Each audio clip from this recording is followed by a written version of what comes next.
YouTube.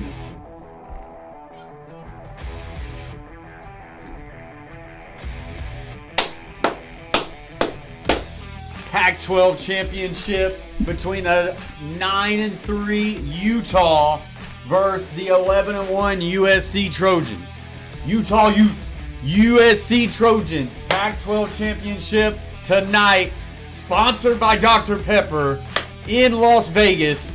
Should be a good one. USC needs to win to get in the college football playoffs. They also need a win to win me money and Coach Allen some money.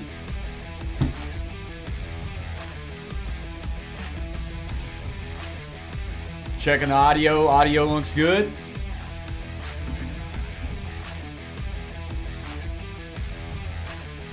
We're going to pump out for a little bit here just before the game gets going. As always, guys, we will go back and forth from this scene to this scene. I will get the game cast up for you guys as well in this section. And then we'll come back and forth, and we will add in the game audio. What is up, Danny Drew? As a BYU fan, I say go USC. That's what I want to hear. That's what I want to hear. As a USC bettor, go USC. Go Trojans. Where's the chat? Not today. Not today. Didn't have the chance to work on it. I want to make sure I get it right if we're going to put it in.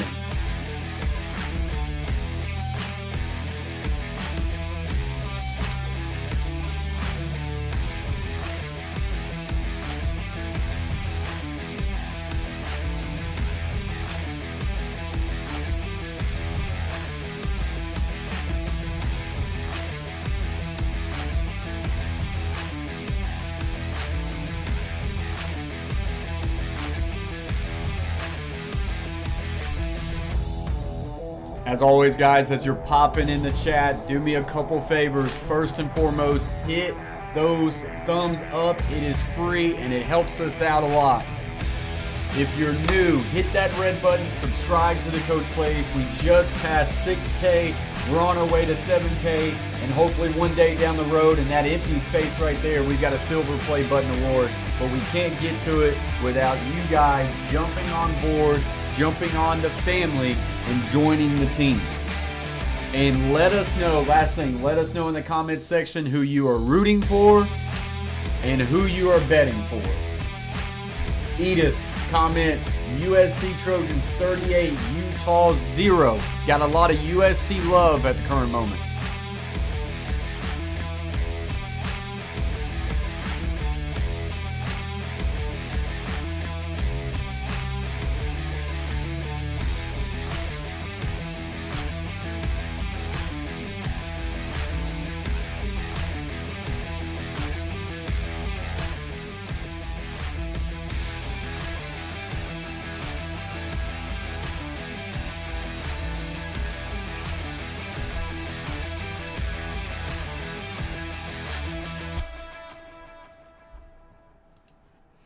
So right now they are doing the national anthem. Once the national anthem concludes, we will get ready to kick this Pac-12 championship off, and hopefully we're in for a good game, but hopefully ultimately USC wins by more than 3.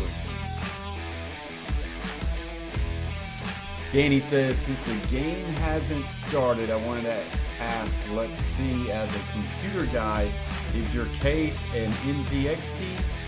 And are you NVIDIA or AMD for your GPU? My case is an NZXT. Actually, I got this whole build from NZXT and their website, and it is an AMD Ryzen 7 with a GeForce RTX graphics card of 3060 Ti.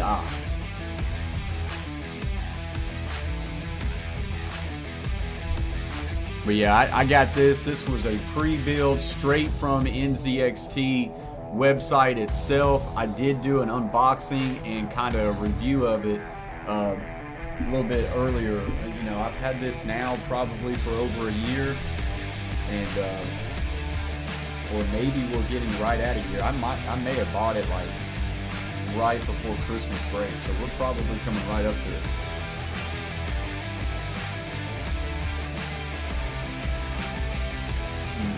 Charlie ain't liking it, huh?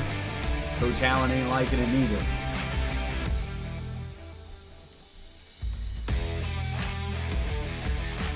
Haven't done this yet, but Coach Allen, Hall of Fame member in the chat. Glorious.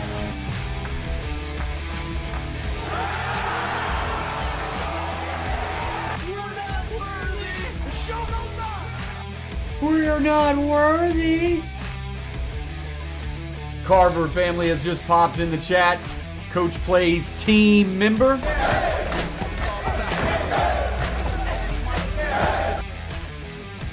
Big shout out to Carver family. Those are a few of the Coach Plays memberships. We want to give a shout out to those guys real quick. Coach Allen Bodo winner, Shave Flat for being Hall of Fame members, the biggest membership you can have on the channel. And then the rest of the Coach Plays members, Carver family, Beantown Breakdown, James Peach, Asia Roberson, Big Skip Fishing, Still Inya, Samantha Hopton, Jacob Cook, Troxel Sports Stream, The Gridiron Blitz, Alyssa Riley, JT, Justin Brown, and our newest and latest member, Samuel Gorell. Appreciate you guys very much. Felix says, I bet 1K on Utah. Go Utes, baby. Yikes, that does not vibe with me or Coach Allen in the chat. He says, sorry, Felix, but we're all in on USC minus 2.5.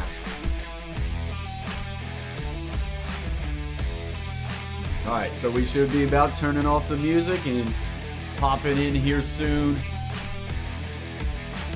between Utah and USC. USC popping in at 4th in the country. Where they are seated right now, they're seated right there in the college football playoffs. They need to win tonight. They need to win tonight. And Ohio State's looking like, hey, we need a USC to come out and just drop the ball. Ohio State, huge Utah fans tonight.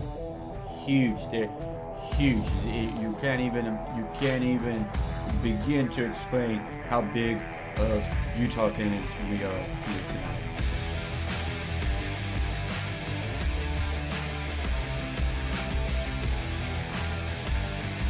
So, Coach, who knows or Whit knows how to prepare for big games. But the question is USC ready for Utah this time around? I think they're ready. Their one blemish on their schedule is, of course, to Utah. I think they're ready to get after them and kind of right their wrongs from earlier in the season. And then they're the ones. Yes, I mean Utah's got a lot to play for. This is only their 4th Pac-12 championship game appearance, as it's showing on the TV right now. They're 1-2. They're looking to become Pac-12 champions again. But USC, who's kind of been just by the wayside, Lincoln Riley has came in back into this program in a year, has kind of flipped the script between him and Williams as quarterback. So they win the Pac-12 championship, and they're trying to get in the college football playoffs. And also Caleb Williams trying to win a Heisman. I mean, this is the stage that USC wants, and we're going to have to see if they can come up big in that moment.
Felix says Utes are undefeated at Allegiant Stadium.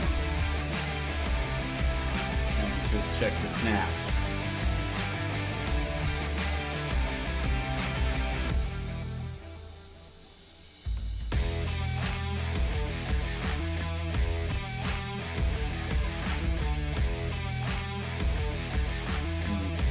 That is tough. He has to pop the chat out. I'll get to working on it. I'll get to working on it.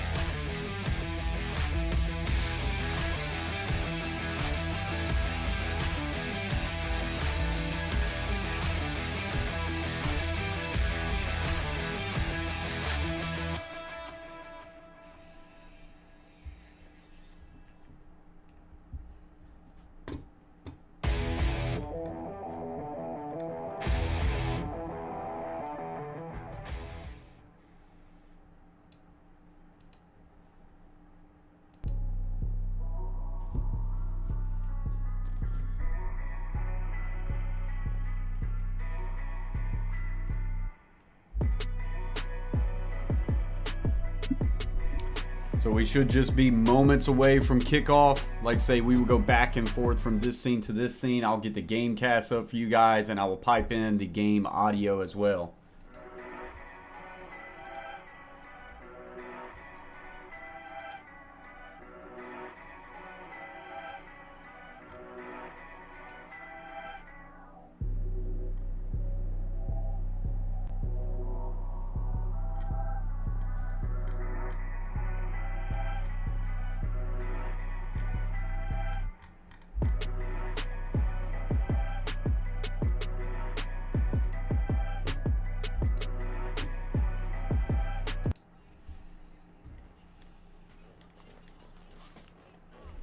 All right, so let's get this game audio in here. Tears in my eyes, feeling like I'd been stabbed in the heart. I remember hugging Coach Riley, just the two of us, and he reminded me of his message prior to the game, that no great story is written without adversity. Tonight was their bump in the road, but together the two of them would pave the path forward for this team, and they have. That one loss, the lone blemish on the season. But despite all that, Williams said tonight, it's not about revenge. It's bigger than that. It's about the goals he set when he came to USC, the goals he reminded his team of that night in Salt Lake City, goals that include and depend on winning a Pac-12 championship. Allison, it is all right there for USC. And that's why winning the toss, Lincoln Riley wants the ball.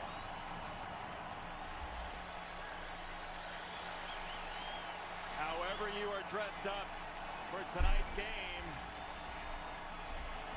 So USC's going to get this ball kicked off to them to open up the game. So they're hopeful to get off to a quick start. And this one is on its way. This one's going to go in and out of the end zone for a touchback.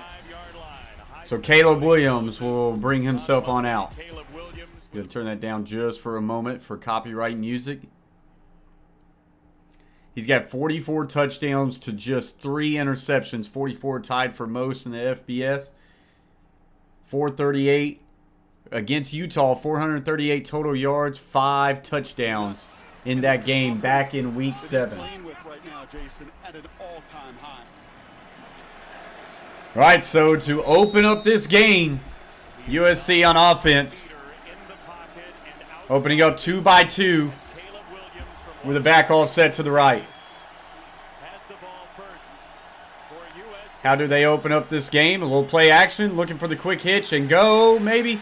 Williams will escape the pocket to the right, gets the first down for a gain of 11.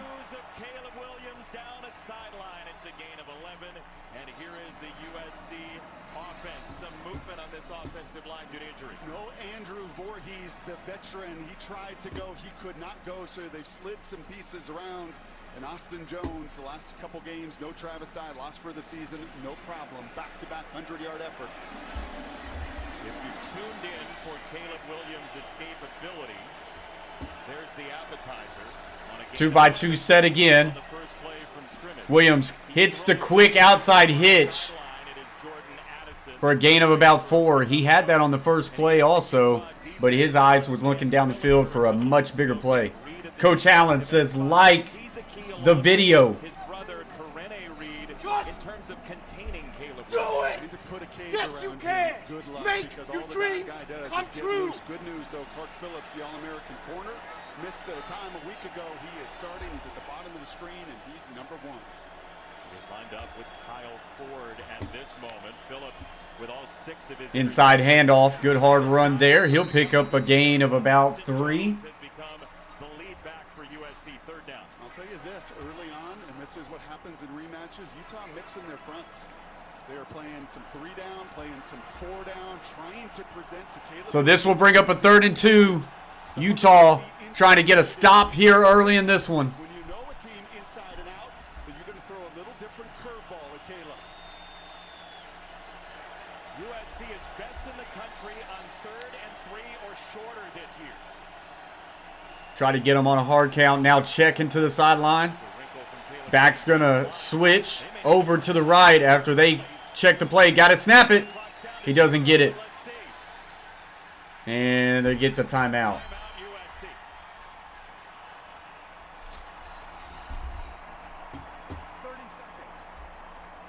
So a 30-second timeout there. USC almost getting a delay of game. This unit had great success pressuring Caleb Williams late in that game in Salt Lake City. In the second half, not in the first half. They tried to come out in their traditional 4 down, which is what Morgan and Kyle have done for years and years, and they could not get home. They could not cage Caleb in. Second half, they turned up the heat. They sacked him 3 times, got after him, and Morgan knows tonight, against a caliber of quarterback, playing with the athletic arrogance right now that Caleb is playing with, you can't show him pre-snap what he's doing, and you can see the numbers there. Now, I would attest that Jordan Addison, going out of that game late 3rd quarter, contributed as well. But Lincoln Riley and Morgan Scalley is going to be a terrific chess match. Not checkers, chess. 3D chess. Stuff you love. I like the wry smile on Morgan. So they bring him out in this 3rd and 2 situation. As well, 3rd and 2 once again for USC. Get a tight end to the wing set to the left. Now motioning a receiver right to left. They run with a little split zone action, and that's going to be close. Push back, we'll check on the spot. USC, for just the 6th time this year, has failed on 3rd and 3 or shorter. Trying to run behind that left side. They move Dedich over there, and you see that smile. He's not intimidated by this group. He loves this Morgan Scalley. So 4th and 1. They do not get it. Chess match. And USC Decision number 1, 3 minutes in. going to go for it on their own 45. They are in the shotgun. Back is offset to the left. He keeps it, and Williams will get the first down. All right, so now 1st and 10. Make sure I'm on. Williams will throw it deep. Down the field. Got a man wide open. Down inside the 5.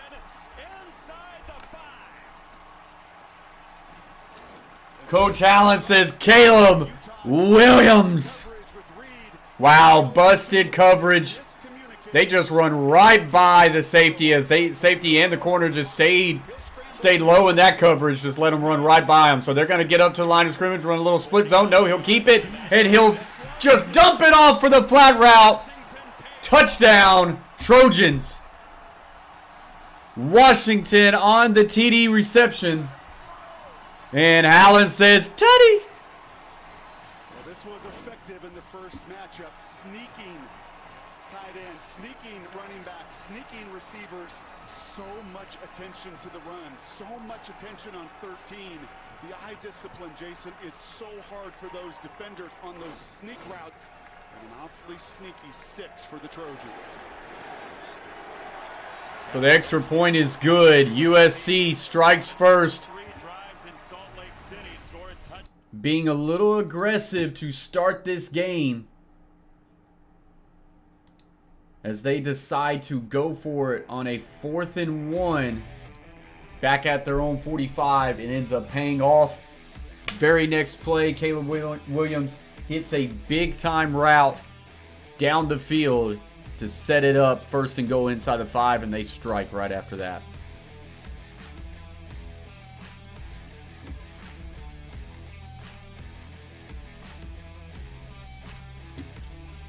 All right, so let's see here. Display. All right, so we will show the box score here after that first drive. Caleb Williams 3 for 3 for 56 yards and a touchdown. Caleb Williams also 2 carries for 14 yards. Of course, one of those carries was on the big 4th and 1 conversion that he kept. Austin Jones 2 for 5. Washington 2 for 52 and a touchdown, as he had that big play reception as well. And then Jordan Addison had that quick hitch to the outside. And so that is the summary of the box score so far after this first drive, that USC is able to go right down the field and march it and score.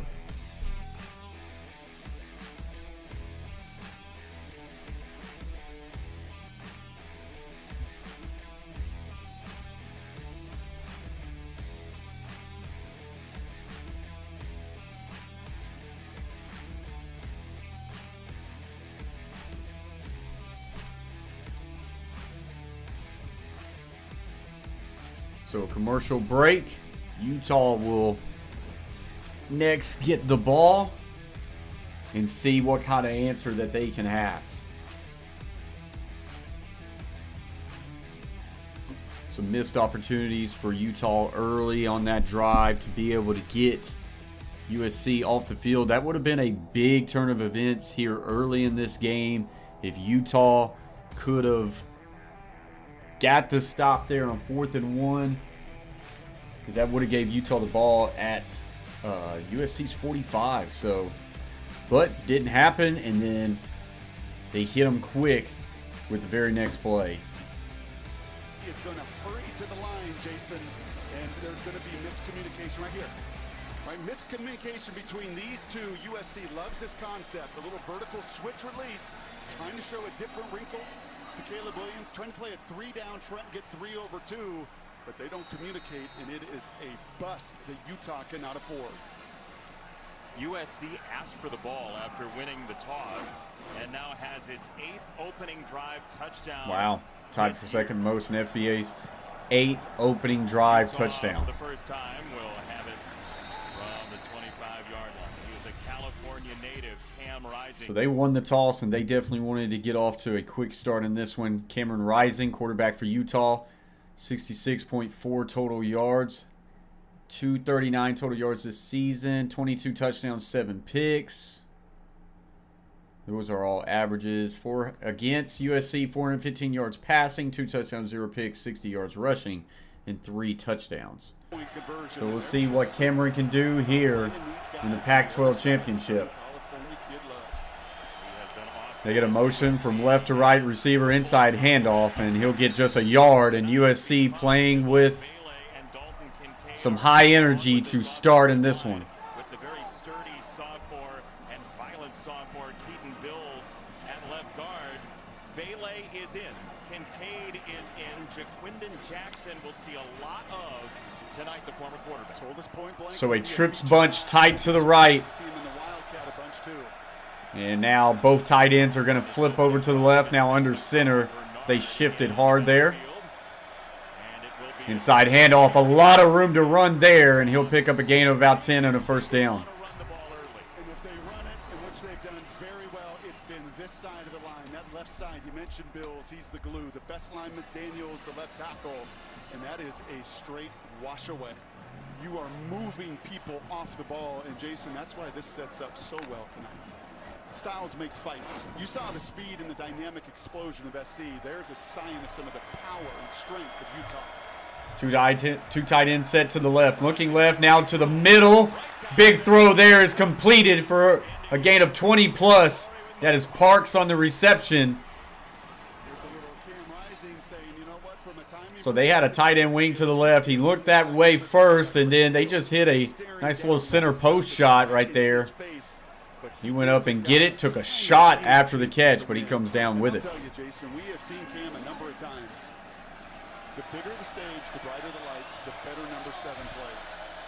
That absolutely went for the first meeting. Rising will check it down off to his back on a little angle route. He breaks some tackles, and he'll get a gain of 12 and another first down. Against a USC defense that gives up more than 6 yards per play. Tui Pelotu was very quiet in the first meeting. Number 1 in the country. So a quick start here for Utah. But in Salt Lake, just half a tackle. Shane Lee, the transfer. I don't think so. It's not off to a good start. Personnel change from the first matchup. They moved Bryson Shaw, a little bigger body to the boundary safety. We could be in for a shootout affair. Little hot pass, and that pop pass is going to go for a gain of 9. The meme says no, they don't. Go Utah. He's liking what he is seeing right now. What's up, meme? Welcome to the Coach Plays. Appreciate you popping in the chat. He pointed to continuity. Those big fellas, Mokafisi and Lamea, Miley, Bills, and Daniels. So a 2nd and 1, as that was just short of the first down. Coach Allen says like and subscribe. They get a tripped bunch set to the left. Motion. Another inside handoff, and he's got a lot of room to run there. He'll pick up a gain of 6, and that was a little bit too easy. Plum Crazy Chris says go blue. I don't know who blue would be, but we'll take it. What's up, Plum Crazy? What's up? Johnny B says turn up. This is encouraging for Kyle Whittingham. The 2nd and 3rd quarter, number 1 in the country in scoring differential. Kyle said at times, we've not started as fast. It's taken us too long to get going. Well, this is one heck of a script to begin. I think Plum Crazy still rooting for Michigan right there. Now this is a little trickery. Direct snap to the running back, and they're just going to go a direct sweep to the left. Gets a great block. This looked like a play that USC had strung out well. Probably a loss of about 2. But speed beats the first guy, and the running back with a great block on the second linebacker is able to string that one away for a gain of about 6. Play action boot to the right. Dumps it off to the flat route underneath. Got to make a man miss. He does. He'll get a gain of about 4 or 5 and a first down. And he can catch. And he can point first down. Here we go. We're going to play this game in the red zone. You might as well almost fast forward because I think both offenses. First and goal. Without penalties, and they're both pretty darn disciplined. This is where the game was. You could not have gotten a better answer from Utah right now after USC was able to hit a few big plays and get down the field and score. Safety for USC already. Bloody nose. Little counter action to the right. He'll get a gain of a yard. Well-deserved yard as one of those linebackers for USC really filled that gap pretty quick. These are tight ends and receivers that are usually used as weapons down here in the red zone. They hand off the jet sweep. I've been waiting for that to happen, and USC was all over for a loss of 2. Utah has had a lot of jet motions along their concept so far early in this one, and they finally do hand off the jet sweep here. And not good blocking by Kincaid, tight end for Utah. So now Utah finds themselves in a 3rd and goal, and USC says timeout. So now USC already down to 1 timeout left in this half. The first half. Utah wrapping. All right, so that's going to get us to a commercial break real quick. Utah has had a great drive so far answering the bell. But they find themselves in a 3rd and goal, and that gives an opportunity for a USC to make a big stop here, hold them to a field goal. We may be in, like say, that last game, finished 44-42, something like that. We're probably in line for that again. So anytime you can hold teams to field goals, that's going to pay big dividends. What's up, Jacob? My Steelers is playing Falcons on the Sunday. That's a winnable game. Winnable game there, Jacob.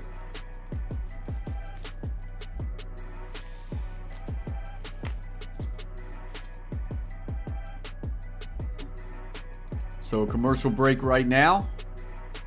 As a big 3rd and goal coming up for the Utes of Utah. So far, rising 4 for 4 for 44 yards. A lot of fours there. Bernard, 2 carries for 12. Parks, 1 catch for 19. Parks had that big post route early in this drive in the middle of the field.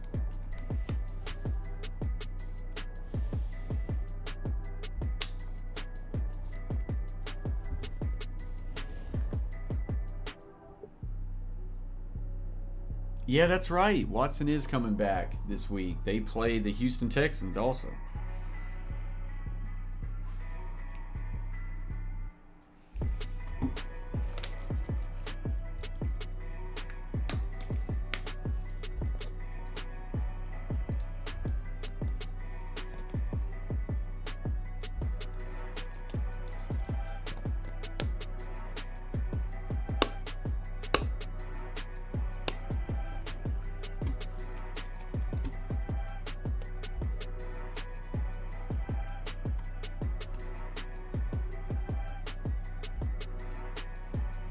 So it looks like we're coming back from a commercial break.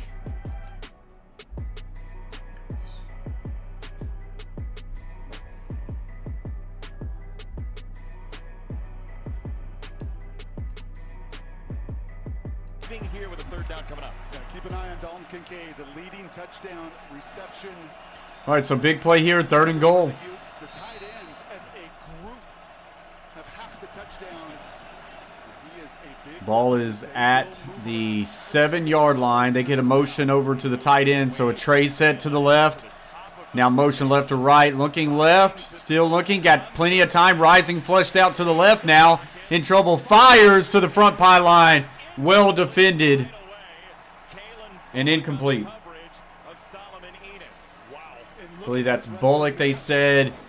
He does a great job breaking on this football. And now Utah going to have to settle for a field goal, and that's a win for USC. That was a great effort play by that wide receiver just along the back of the end zone. Started to really attack the front pylon once he saw his quarterback get flushed out. So Jaden Redding for a 25-yard field goal attempt right to left. Should be an easy one. Snap, set, kick is on its way, and that kick is good. Utah responds with a field goal. There weren't very many of those tried in Salt Lake City. So it was a really good answering drive by Utah that comes up short. Let me see here. It comes up short, and USC ends up winning that drive as they hold them to a field goal. So this is the box score stats, what we have right now after the 2 drives.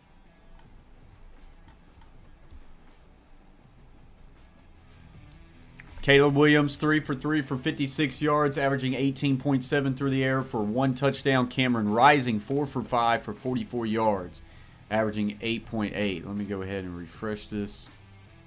There we go. Utah rushing so far. Bernard, 2 for 12. Jackson, 2 for 8. Nate Johnson, 1 for 7. They, as a team, 24 yards on 6 attempts, averaging 4.0 yards per carry. Caleb Williams, 2 for 4, and Austin Jones, 2 for 5, 4 carries, 19 yards. Washington, of course, for USC, had that really big catch that was just a bust by Utah's coverage. He is now 2 for 52 for 1 yard, or 2 for 52 and 1 touchdown. Jordan Addison, 1 catch for 4. Money Parks, what a name, 1 catch for 19. Micah Bernard, 1 catch for 11. Jalen Dixon, 1 for 9, and Nate Johnson, 1 for 5.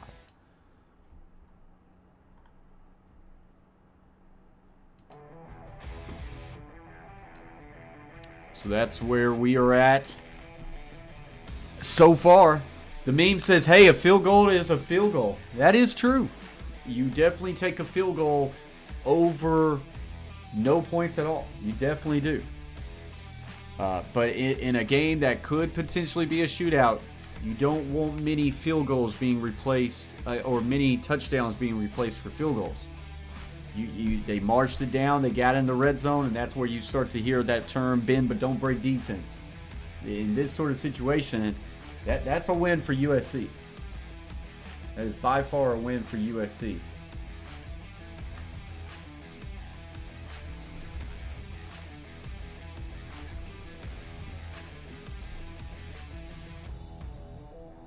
He just said, throw me the ball. A lot of big name USC alumni in the house. Marcus Allen there. This Allen run, how tough was that? Special, never got hit. A remarkable talent in this building tonight, electric. I mean, what a stage here in Vegas for the Pac-12 title game. Just awesome. Phenomenal season for the Pac-12. Dangerous. This is great for Pac-12 to have their championship game in Allegiant Stadium, I'll tell you that. Pretty good return here, close to the 25. Pac-12 fans, you still have a chance to win 10,000. Turn that down just for a moment.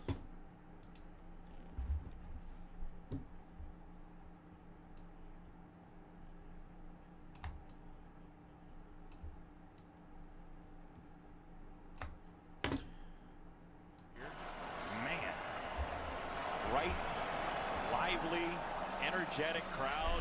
All right, so 1st and 10 as USC will take over at their own 25. They get twins to the right, a pro wing to the left.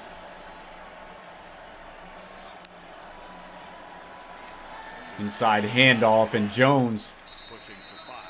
pretty good job on that inside zone. Get a gain of about 5 or 6. Now with the injury to Travis Dye, there's still about 40-plus points a game without Dye, and he's run the ball well. Yeah, the offense and Caleb are the dynamic pieces. The run game are the gears. Are the cogs. Alex has just subscribed to the Coach Plays. Shake it, mate. Big shout out to you, Alex. Williams keeps it. That was the right read. He's going to break tackles to the 40, to the 50. Gets another block, 40, 30, 20. Can he get there? He will now slide down at about the 15. A big run by Caleb Williams. And that is what he has been doing as of late. He makes the exact right read on that inside zone right there. And they try to go with a shoulder on Caleb Williams, and he says, no, that's going to take a lot more. A great block by the wide receiver down the field. And if you didn't notice, it wasn't laying a guy out. He just gets in his way, puts his hands up, and that extends that play even more. And another big play by USC has them setting up 1st and 10 at the 11. How about the balance? 59 yards all the way downfield. And the play clock has become Caleb Williams. And we're going to get a delay of game. That's their first one of the game, but it almost could have been their second. This year, that one of the things he enjoyed and had to do as a kid, he was one of the smaller kids growing up. He got through people's legs and he'd duck around people and he had all those moves in self-preservation, and you can see it play out as a building, burgeoning adult. I know the Lakers are struggling, but Anthony Davis, same deal, right? He was a guard, and then he just happened to grow into a 7-footer. It's a game changer. But Lincoln right now, look at him. Tempo, let's go. Get to the plays. Motion left to right, setting up a trip set to the right. Single receiver on the backside is locked up. Quick little wide receiver screen, not a whole lot there, but he will get a gain of about 3. 30 people in the house, guys. This is a great game. Pop those thumbs up for either me or for the game or just for your good deed for the day. Hit those thumbs up. It helps us out a lot, guys. You can't take plays off. You can't just give up 5 yards or burn timeouts. The attention to detail, the calm and the fire that he displays. Look at that defense. He knows what he's up against. It's number 1. 2nd and 12 now. Ball is now back placed at about the 14. Make it the 13. 2-by-2. Play action, throws, and that got tipped at the line of scrimmage, I believe. It was effective because your right guard stumbled. Monheim trying to get out in protection. Pressure in his face.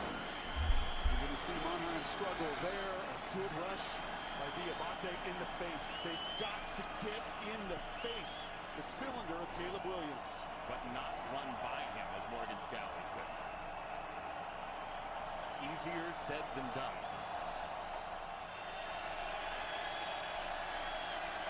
So 3rd and 12, they come out 2 by 2.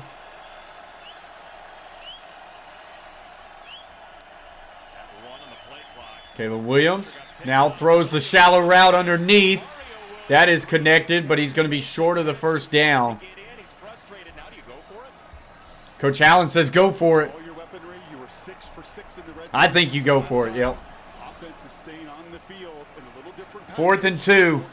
USC has, and they are sending out the field goal unit. Caleb Williams says no.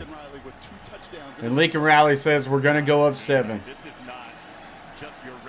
Or no, they're going for it. Caleb Williams did this and said no. And they've got their offense on the field. 2 tight end wing set. Condensed formation as well. I think they're just going to try to hard count. No, they don't. They snap it. Rolls out to the right. He's wide open. Touchdown, USC. Brandon comes in and says, go Utes. They have went for it on 2 4th downs now. And they are 2 for 2. And the Trojans extend their lead. Too many times they leave the running back after the fake. And he leaks out to the flat. And all eyes on Caleb Williams. And they just lose Jones in the backfield. I don't know if that's Jones. That was Relic Brown for a 3-yard touchdown. Extra point is good. USC 14, Utah 3. So now, what can Utah do? Utah had a really good drive. USC had 2 good drives. Difference, USC punched their ticket, got 2 touchdowns. Utah only got 3 points from last time. They are not going to be able to settle for field goals. They're just not going to be able to do it. They're just not going to do it. It ain't happening. So quit asking.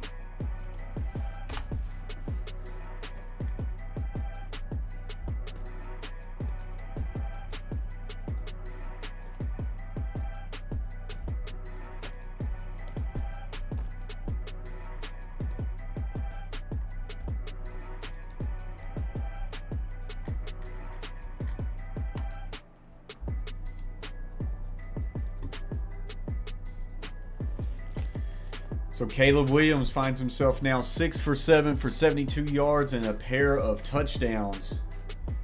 Jordan Addison, 2 catches for 7. Mario Williams, 1 catch for 10. Tajay, I think it's Tajay maybe, Washington, 2 catches for 52 and a touchdown. And Relic Brown now 1 catch for 3. Caleb Williams also 3 carries for 73 yards. That's the stat right now. Caleb Williams 3 carries for 73 yards, and also 2 big plays by USC to start this game. They have a Caleb Williams rush for 59 yards, and they have a Caleb Williams pass to Washington for 50. So they have 2 plays already early in this game that have both went for over 50 yards. What's up, Donovan Witt? Appreciate you for joining the Coach Plays. He comes in and says, come on, Utah. He says, come on, Utah. Utah's going to have to answer. They did a really good job putting some plays together. Nice drive on that first one. Just fizzled out. They don't need that to happen. They've got to put 6 on the board instead of 3. They got to find ways to get into the end zone.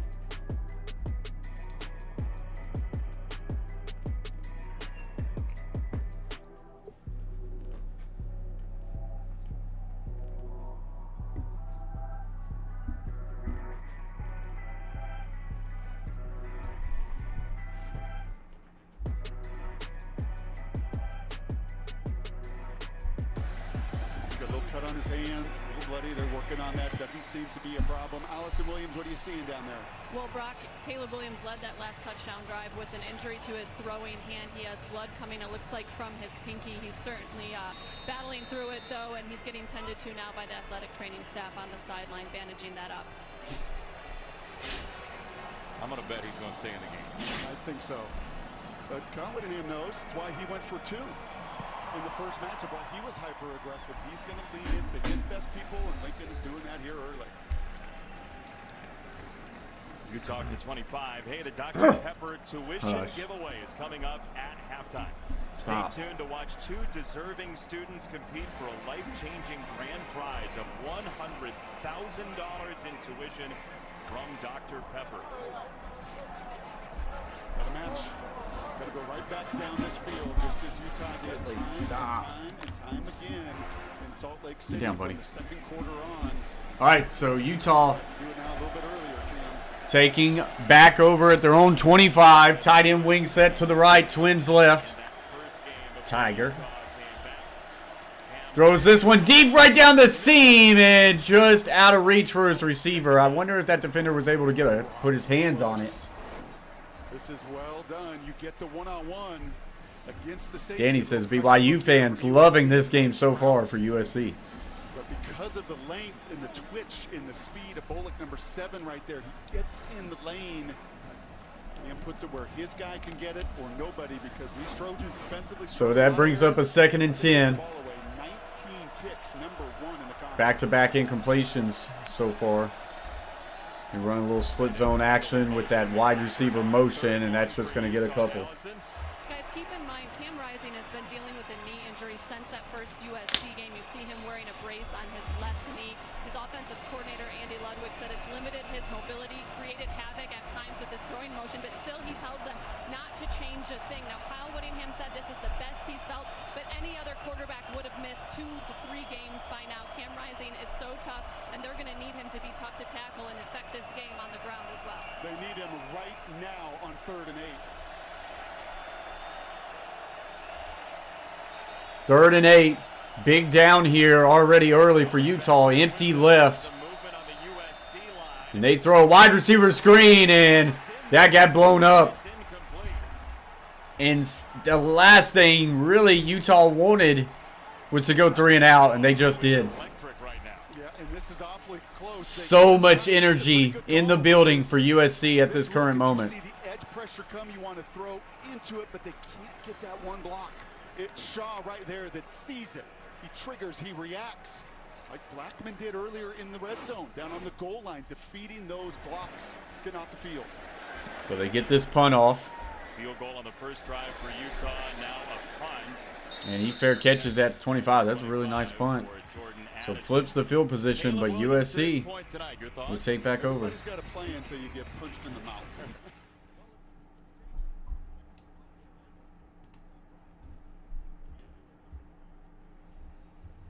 Turn that down just for a moment, just due to copyright music.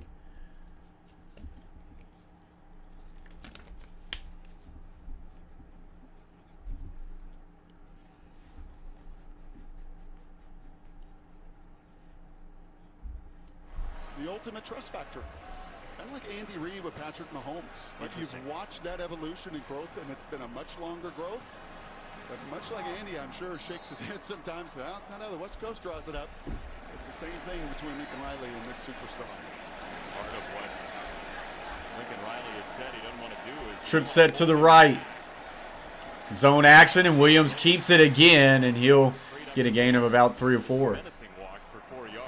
Let's watch his hand, though. You know, they're doing a little bit of work to stop some of the bleeding there. You know, he does do the best he can, even the end of that long run, to protect himself and to slide. But he also knows, you can see the blood on the back there, back of the leg. Being available and durable, the biggest thing for the next 46 minutes. An empty set, trips right, Twins left for Caleb Williams on a 2nd and 7. They send the pressure. He replaces it nicely with a quick little hitch. They needed 7, and he's going to get about 6 3/4. We'll see if it's enough for the first down. A couple low throws. Mario Williams on 3rd down was low. Mario digs it out. Taj Washington, that is low. Taj digs it out. And again, you can see that blood. So it is a first down. Yep, blood is coming back out again. That is a deep cut. He keeps shaking it. So Williams is bleeding right here in between these two fingers. What's the biggest danger for a quarterback as you deal with it? Just got to have that feel, Jason. Go with a counter action to the right, having to be very patient and not a whole lot there. No gain. Absolutely. Your thumb, I think, is the single most important. You're seeing that with Aaron Rodgers. Right? That is the most important grip. That pinky, not necessarily as much. You've seen guys, frankly, Steve DeBerg years ago played with a broken pinky on his throwing hand. So it can be done. But I think he also knows how much contact do I want to put myself in time and again. I don't think he's thinking about that at all right now. I think he's just playing. He's just balling at this current moment. Trips right. They get a big orbit motion from right to left. Williams in trouble. Steps up. Evades pressure. Throws a dart down the field. Down to the 35. And it's a first down, Trojans. Game volume might need to be turned up a bit. There you go.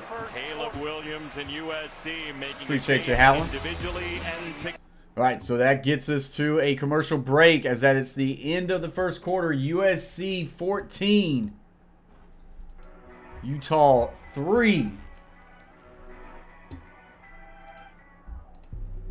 All right, so since it's the end of the first quarter, let's go back to the box score here.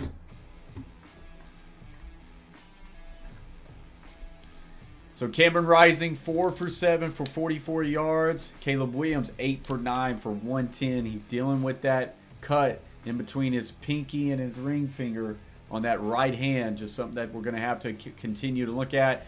But guys, it is not affecting him at the current moment. He just great patience within the pocket right there. Avoided some pressure, stepped right up and just delivered a dart on a corner route that extends the chains, and just right now he's rolling. Like I say, 8 of 9 for 110 and a pair of touchdowns.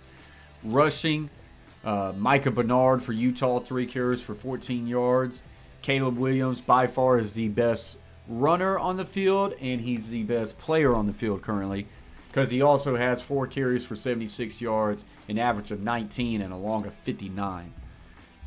Receiving, Money Parks, 1 catch for 19 for Utah leads the way. For USC, kind of spreading the wealth. Tajay Washington, 3 catches for 59 and a touchdown, while Mario Williams now 2 for 41 with a 20.5 average as well. Really Brown also had that catch for a touchdown in the second drive.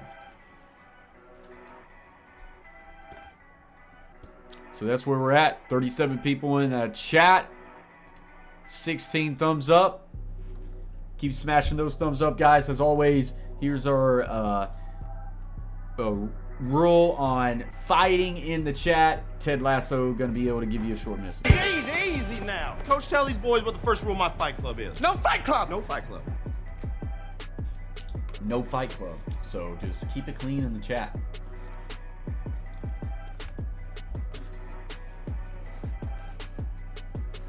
Haven't brought this one out in a minute, but what? What? Appreciate you, Stone Cold. I think we pop that out always in basketball games anytime there's a 3.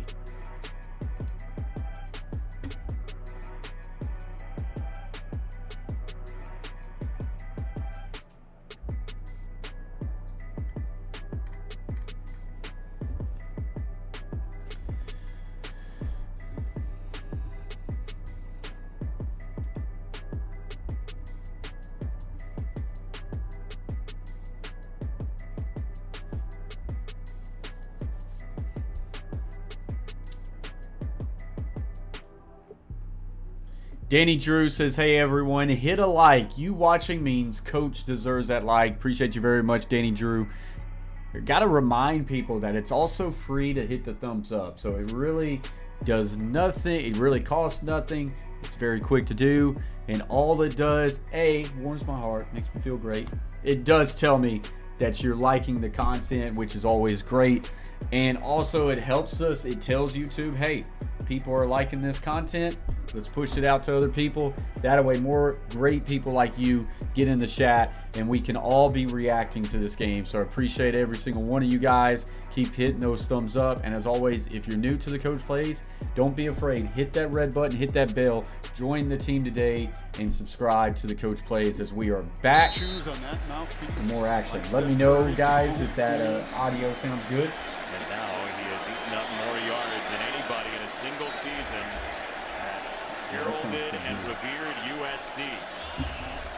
So Caleb Williams, Quarter number 2. play action fake, pressure in his face, steps up in the pocket, good patience again. Now fires down the field, and that one is incomplete over the head of his intended receiver. This is going to be a touchdown. This is a little bit of that playground that USC works on. You're going to see him just what you can tell, like Caleb Williams does not, he does not lose his composure at all when he gets any sort of pressure. He just slides and steps and moves and looks for the natural space. Leading to a 2nd and 10.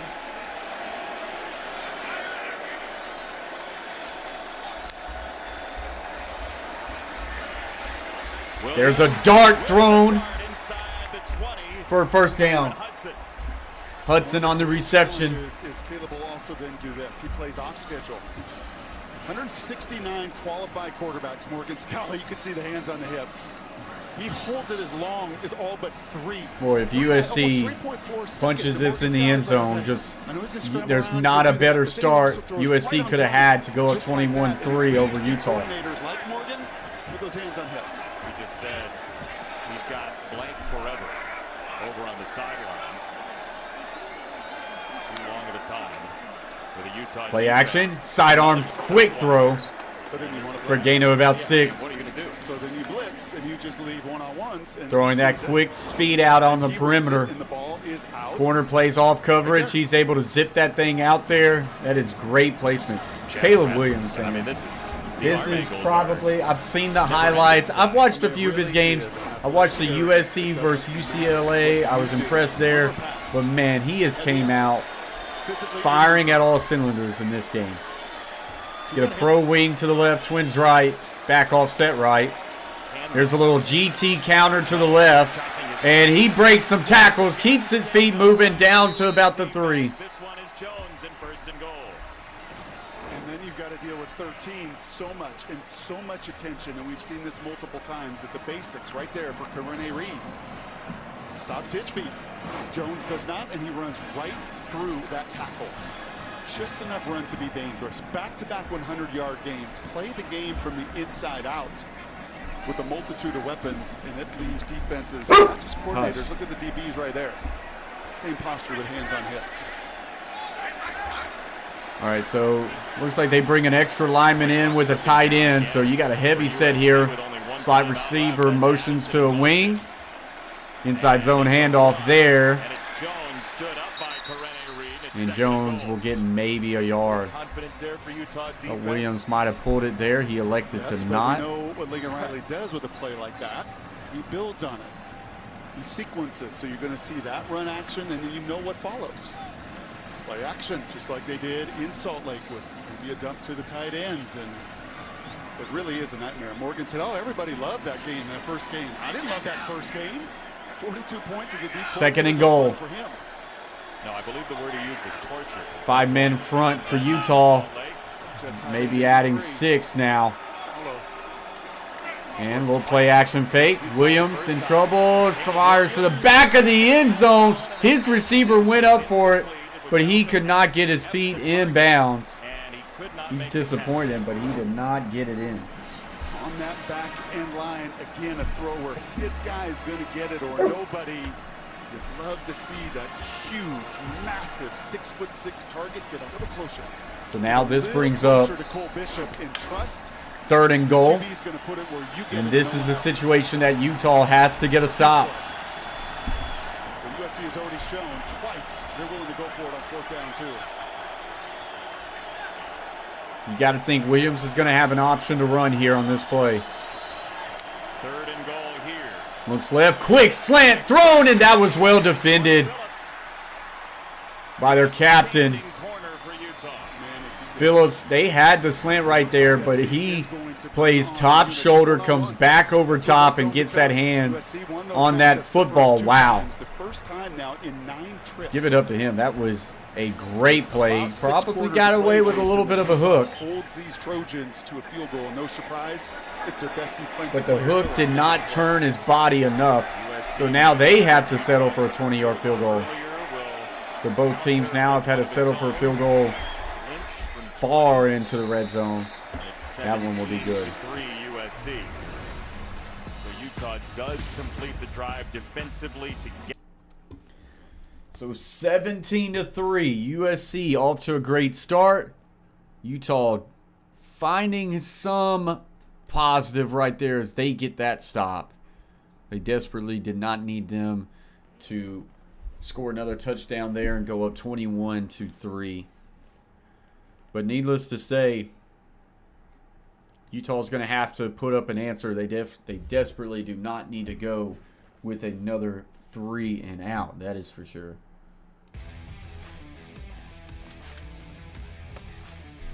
And I am already empty in my water.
Unspeakable fan says, go Utes. What's up, Unspeakable?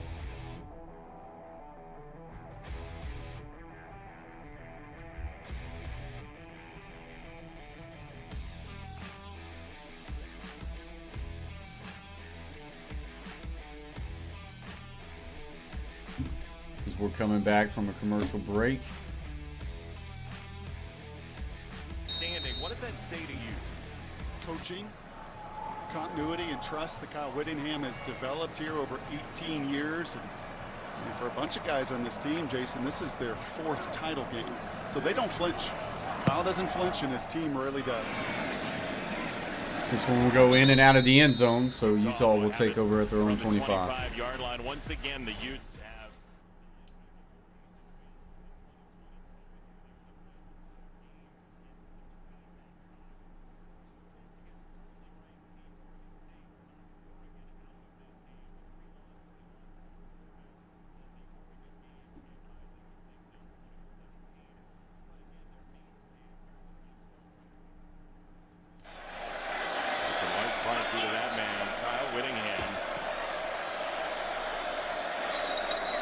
We're going to get a stoppage play. Utah does not get penalized very much at all. False start. Offense, number 32. 5-yard penalty, still first down. It's the tight end, Logan Kendall. USC does so much defensively, stunting and twisting, and since the first matchup in Salt Lake has done more of that. So these edge players, these tight ends. So that was false start. So 1st and 15 all those stunts and those moves for Utah. Not a great start for this answering drive they need. Tight end motions right to left to make it a trips bunch. back, swings off to the left. Running a little mesh concept. Try to set it up for that middle curl. And that is defended well and could have been picked off. This is a good job here by Shaw. You're going to see him, the boundary safety again. Remember, personnel-wise, he's about the only different player in this matchup. But he plasters. He sees it. He's playing zone coverage, but he sees that route come in. It turns into man-to-man. And for Andy Ludwig right now, he's Andy second Ludwig, and 15. former OC at Vandy. Can't do it. Not against the speed in this secondary for USC. Where are the answers for Utah on 2nd and long? Rising. So right down the middle, and that is a dart, but fumbled. And USC's got it. Wow. That is 100% a fumble. This is a great throw and catch. He's got it. That is a fumble. And their safety's right there at the right place, right time. Man. Takeaways and sacks, they do, and they go a long way to play. After the first great drive by Utah in this game, it has not been good since. Look at that nose. Oh boy. We just got a bunch of bleeders tonight. It's a championship round. 12 starts at Ohio State. He is feeling every bit of that. Look at that turnover margin. Insane. My goodness. So USC will take over at Utah's 39. Typically do in sudden change moments. Orbit motion to the right, inside handoff. And he will get a gain of about 3. Diabate on the stop. Coming into this game, we assumed time of possession would be very important for Utah to maintain. USC's had the ball about 2/3 of the game so far. Yeah, in ball security, you have to win the turnover battle, and that's where USC has been the most dominant in college football, the most dominant that we've seen in 20 years. They've only given it away 4 times all season long. In terms of margin, Tim Tebow's Florida team is the last team that had this outlandish of a margin. Tebow or Urban Meyer? Moon trouble with Big Moon. Thanks. 2nd and 7. We're in a little counter action to the right. That's well defended. Coming up, Diabate's had a nice series. Diabate, former Vanderbilt football player. Tried to run a little counter. This is the number 1 run play for USC. They will block down and they will pull. So what you see teams do is Diabate, Pretty good once he sees outside that, linebacker. he's out. He's pulling the trigger. He's in the backfield. The problem, or if you keep doing that, you know what's coming at you, number 3. Caleb's going to tuck that ball. How much pressure does Morgan Scalley bring? So now 3rd down, 3rd and 8. You got to hit him. USC has not been in many of these 3rd and longs. Here they come. Williams stands in there, delivers right down the middle, and that is tipped up and incomplete. Boy, did they need a stop in a big way. So you get what you want. USC missing a chance to go for the throat on this drive. 4th game. That's the one-on-one you want, but that throw again is just a little high. I don't know if that hand, that bloody hand, we've seen a little high throws, we've seen a couple low throws. Are they going to go for this? Another 4th down conversion that Morgan. Yeah, they're going to go for it, and I don't hate it because, I mean, if they don't get it, you know, then Utah just takes right back over where they left off. You can be aggressive here. I'd like to see them go to that one single receiver side. And he's in trouble, flushed out, now throws, and that's incomplete. There is a flag, but that's going to be holding on USC. So Utah is going to get this ball back. Offense number 79. The penalties decline. 1st down, Utah. We saw that hold all the way up at the stratosphere. Utah needed a stop in a bad way, and they get it done right there. It's not going to go away. It is why they're in this game. They withstood the storm the first time and saw. So that gets us to a stoppage of play. 10:28 remaining in the first half. USC 17, Utah 3.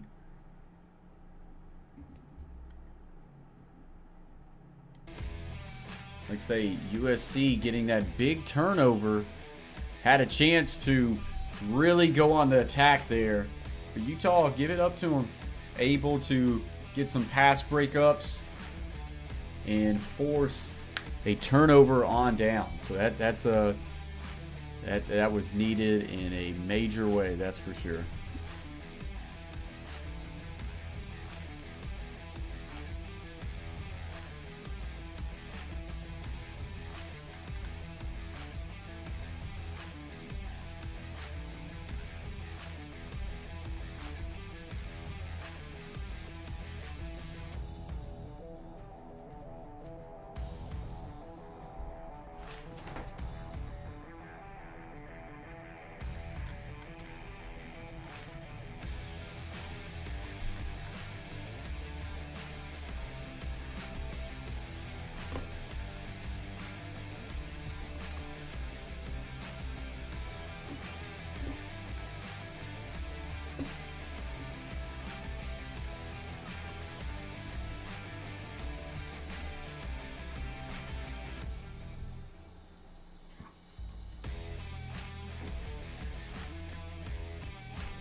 So just waiting for commercial break.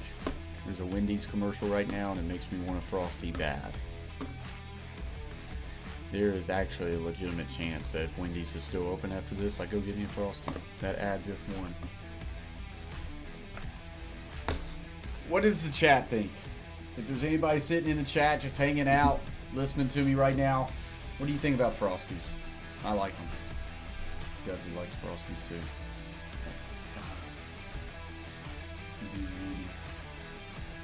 All right, so we're coming back from commercial break.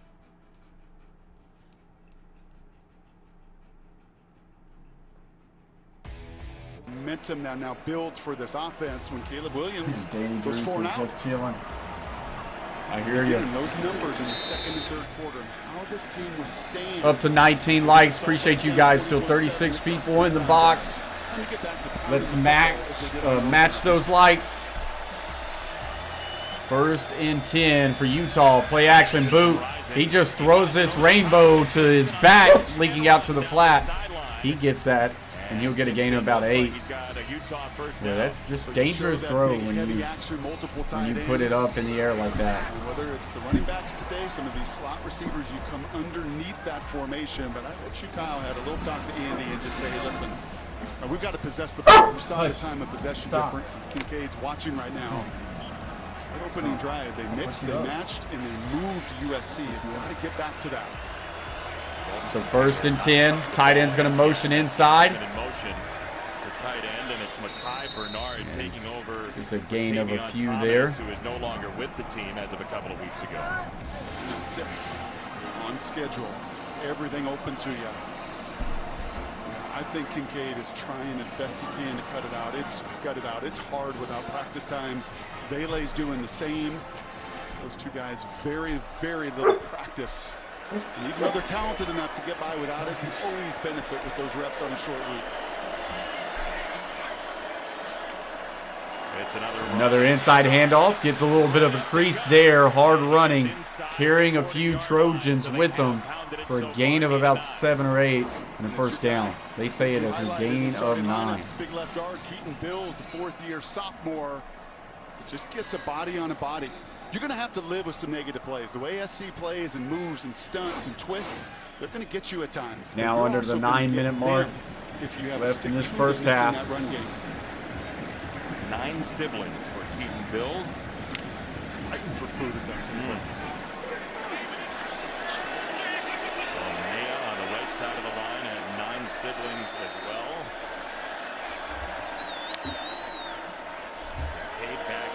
Another inside handoff. Some really good moves there. And he fumbles. Does USC have it or does Utah? I think Utah landed on it. That is another fumble. And Bills, the lineman, able to get on that. Bernard is running really hard, making some people miss, as that was just a counter play to the left. But USC, that's a big hit. That ball is loose. Textbook from McCutcheon sticking his face on the ball at 51. Right time, right place. Bernard fumbled inside the 5. in the first meeting.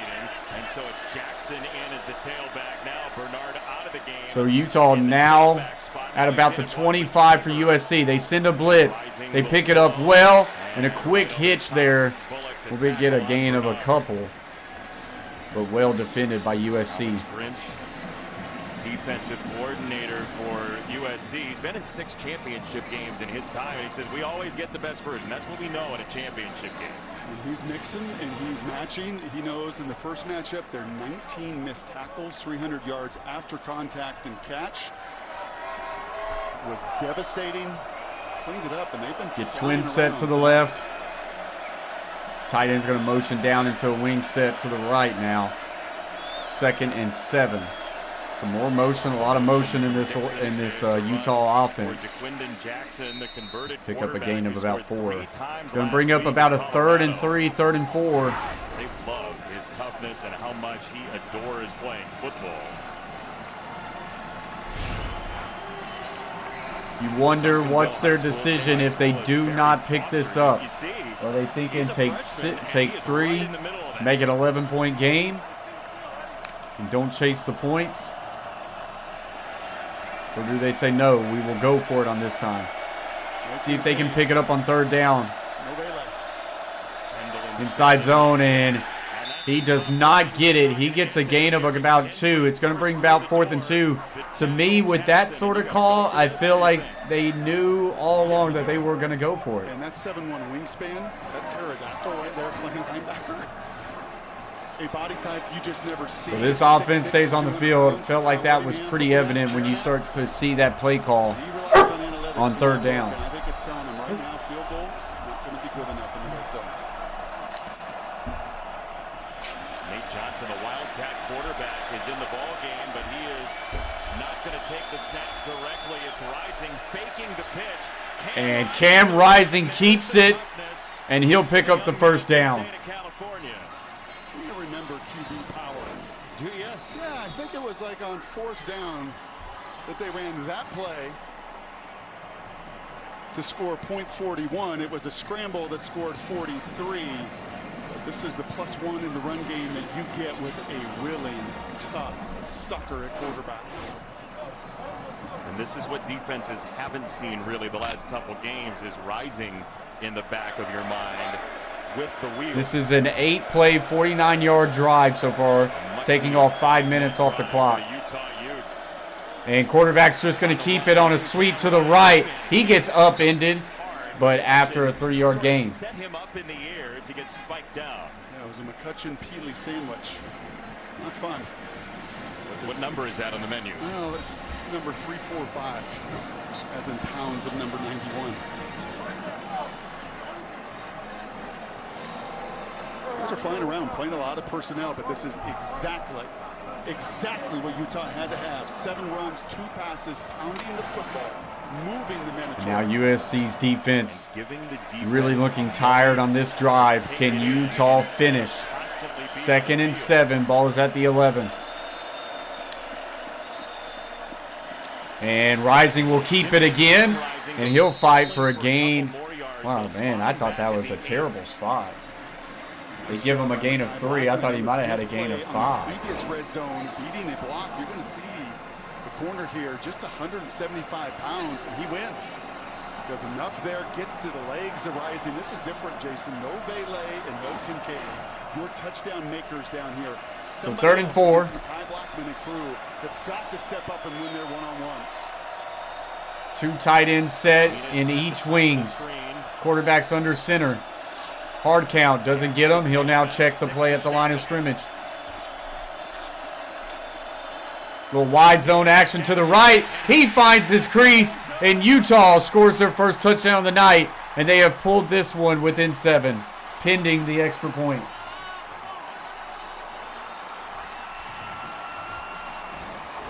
Do a lot of damage to the left side. Not this time. Look at the blocks here of the tight end. So big change of events if you go back and you think about the fumble that Utah had.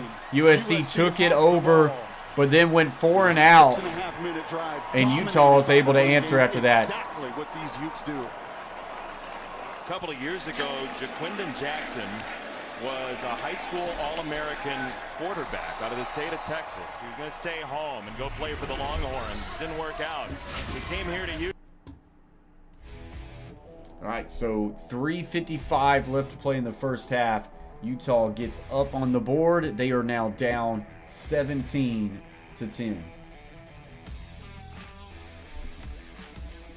I'm going to be right back, guys.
All right, I'm back.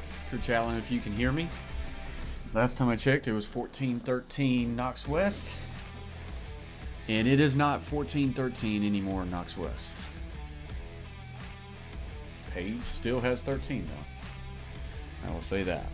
Yikes.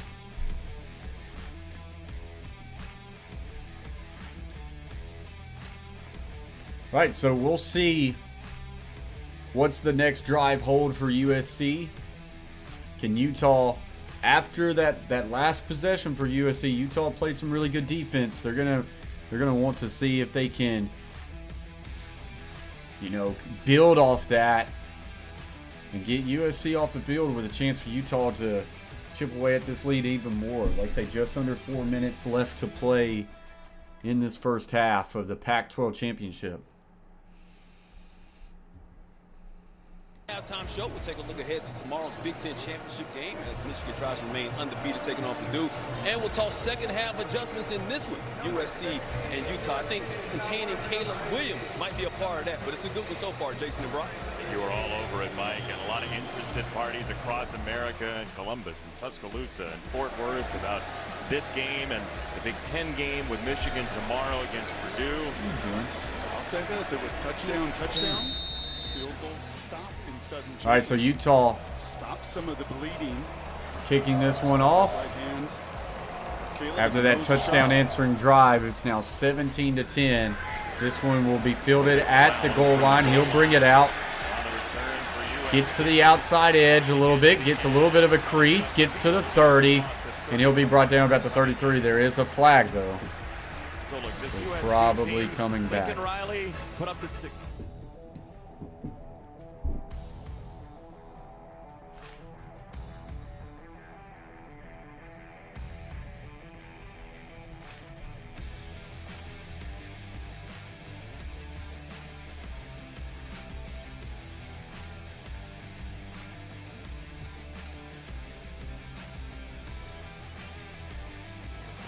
Said what about what he wanted from him? If there was a hint that it was about an individual, they were not going to be a part of this. It had to all be about getting USC back.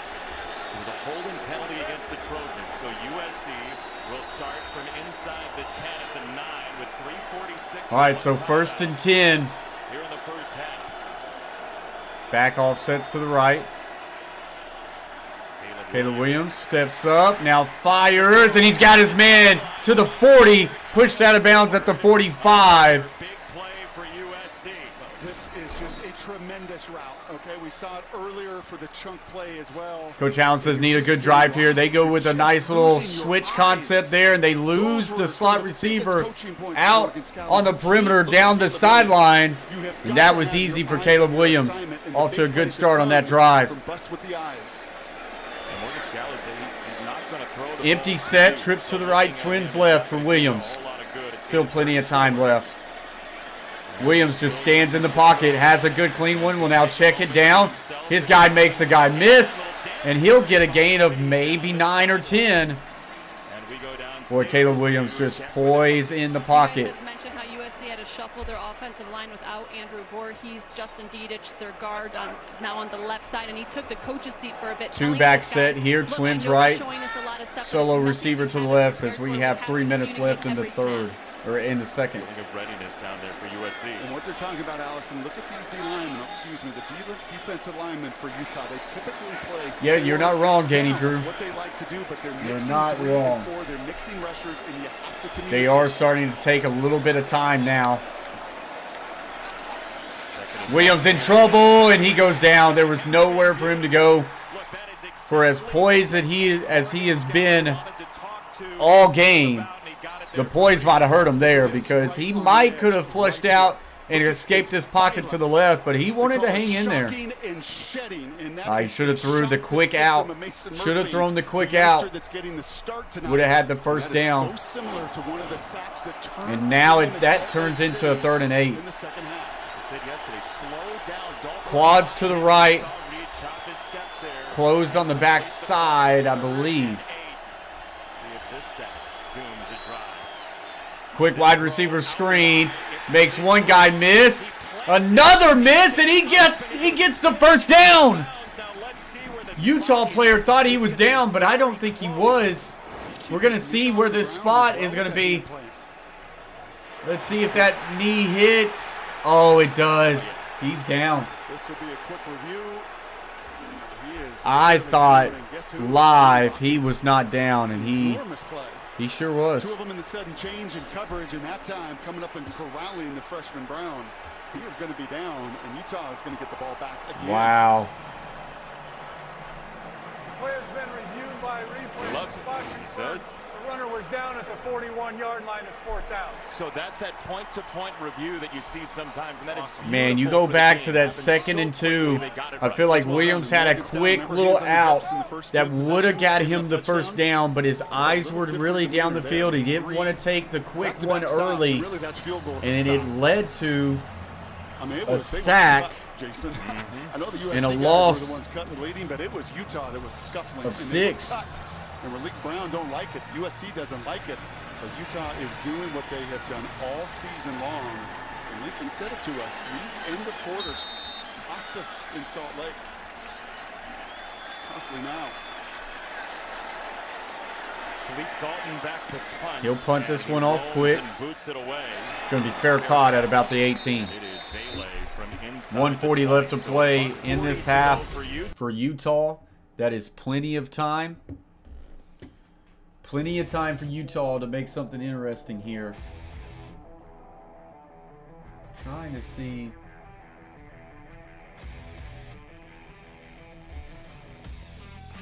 On ESPN, it's not showing me anything as far as timeouts, so I honestly cannot tell you how many timeouts Utah has. They may have all 3, they may have a couple.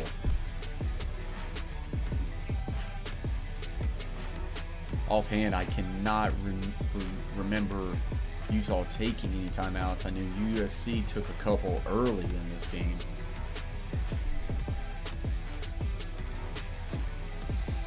USC has kind of stalled here in the past 2 drives, and it's not really all USC. Utah has made some really good plays. They've gotten some pressure on a Caleb Williams, and they've made some contested catches.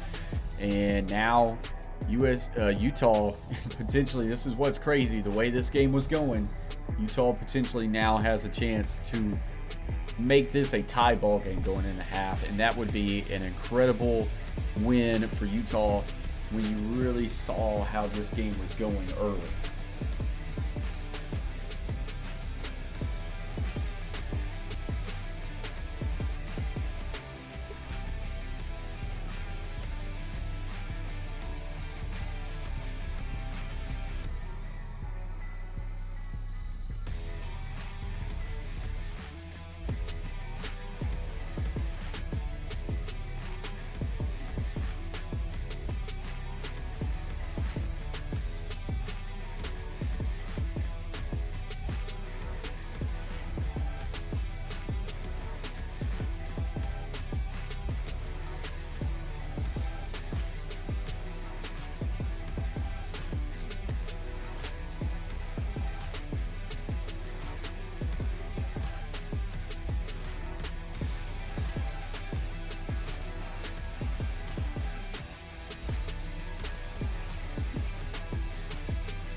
would be the thing that projects USC and propels the Trojans into, we would imagine, the college football playoff being the 4 this week. You win, you're in, period. Oh, yeah.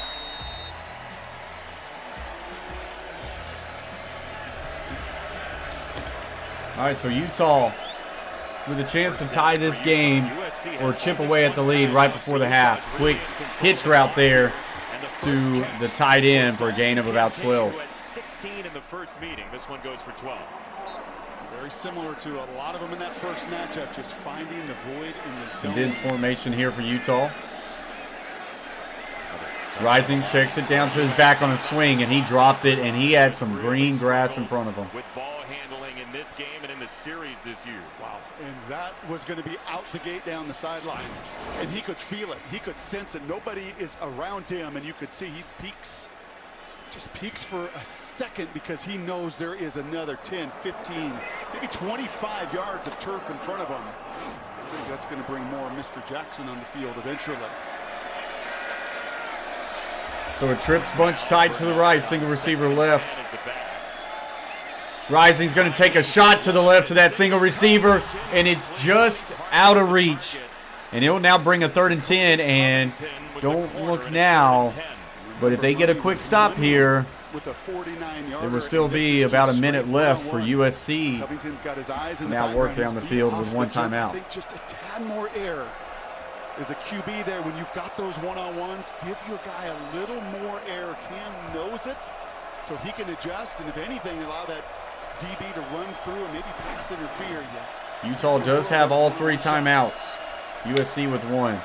Now an empty formation as the back slips out.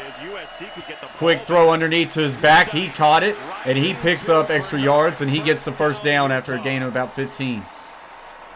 And there is just nobody. That is not a sound zone defense. Some movement from USC, but they basically void an entire zone. They get up on the line of scrimmage, and they go quick. Rising checks it down. Rising snaps it out wide. It's money. And that'll be a gain of about 6 to 7. Territory, a minute to go. You do not need to be in a rush with USC not trying to give up the big play. The ball back to USC. You see this in the NFL so much more. Sometimes screaming to get and play faster. And for a quick throw there to his tight end. He's got it. Crossed the 40. Brought down at about the 37.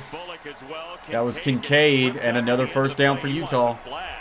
And timeout Utah. He says, holding on to me. Good lip reader. I'm not seeing much of 86 really until this drive tonight, but USC saw 16 for 16 every time they went to 86, week number 7. All right, let's take a look at our Pacific Life game summary, sponsored by Pacific Life, creating financial security for more than 150 years. Look, Utah took a couple punches early, but they're coming on back. This is the number 2 third down team in America. Better than 50%. And you have felt at times just casual. It's like they got that lead and just kind of, we're good. No, you're not. Caleb, not against this opponent, not on this stage. Crew from Salt Lake is battle tested. They're mentally tough, and number 7's played his best ball against you in this program the last 2 seasons.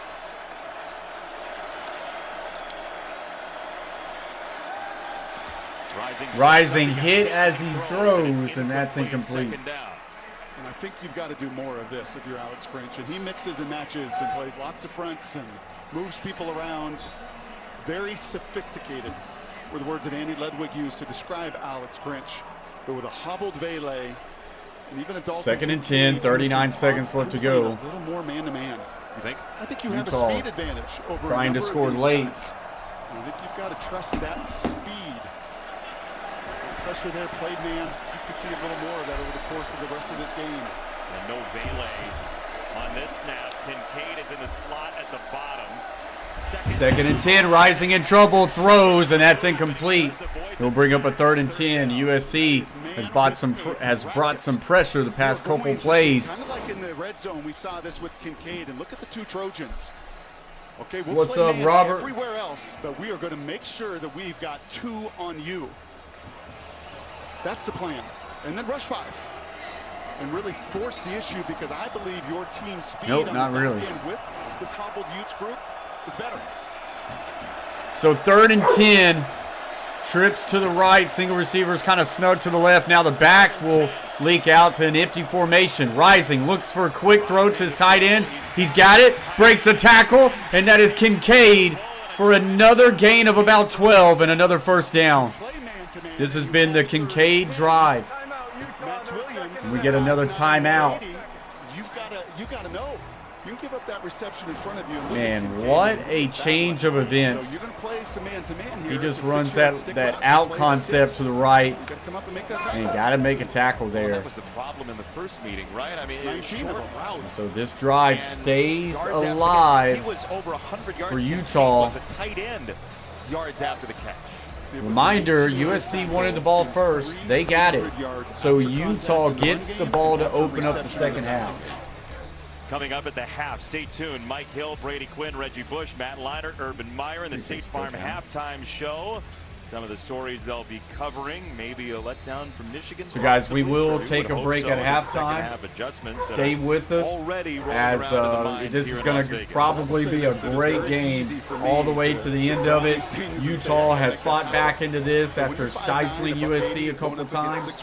So it is 17-10, and this thing could go down to a tie ball game at halftime, or at the least, Utah has got a chance to make it a 4-point game. So hang out with us and then stick around for the second half. Empty formation again as Bernard motions out. Looking for a quick slant. That one's overthrown and almost intercepted back to the free safety. That's a bad miss by Rising here. He's trying to get him on a deep slant.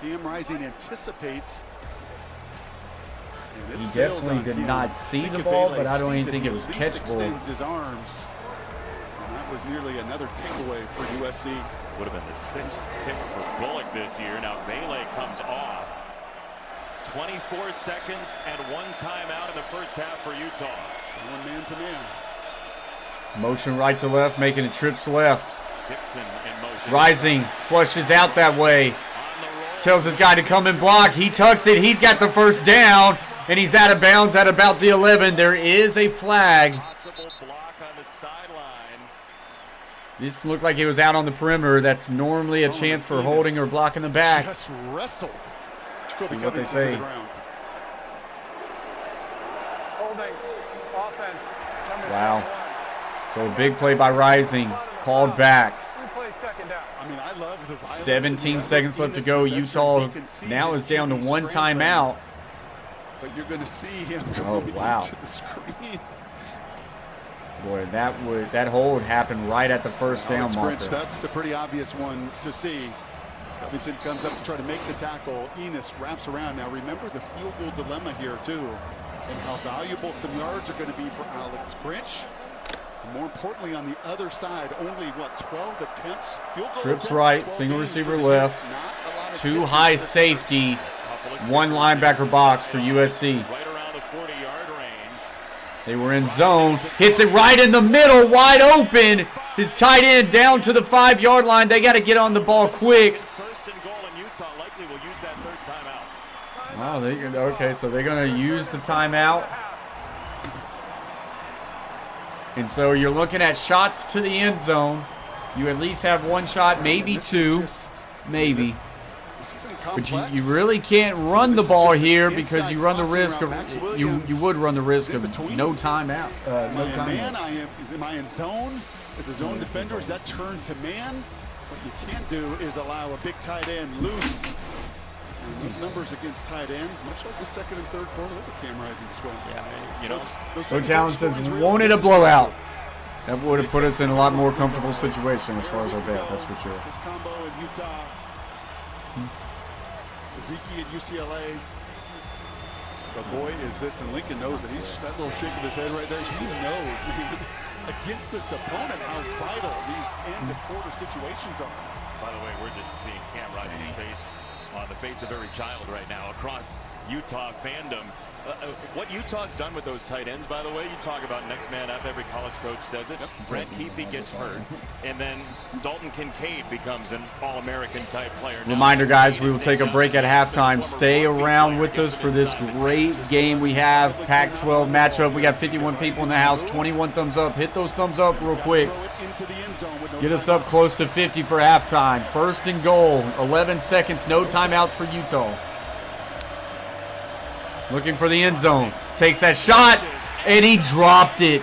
He had his tight end, Kincaid, who has had multiple catches on this drive, and he just dropped it. Coach Allen says, for the love of God, guard the tight end. Man, you ain't lying. So you got 7 seconds. You have one more chance for a shot at the end zone. Because otherwise, those two don't miss. Just one drop the entire season for Kincaid with over 70 attempts. At this point, no one should have a cushion. Everybody should be pressed and at the point of attack.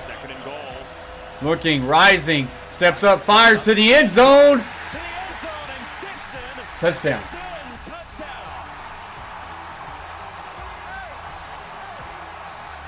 An extra point, and we're going to have a tie ball game.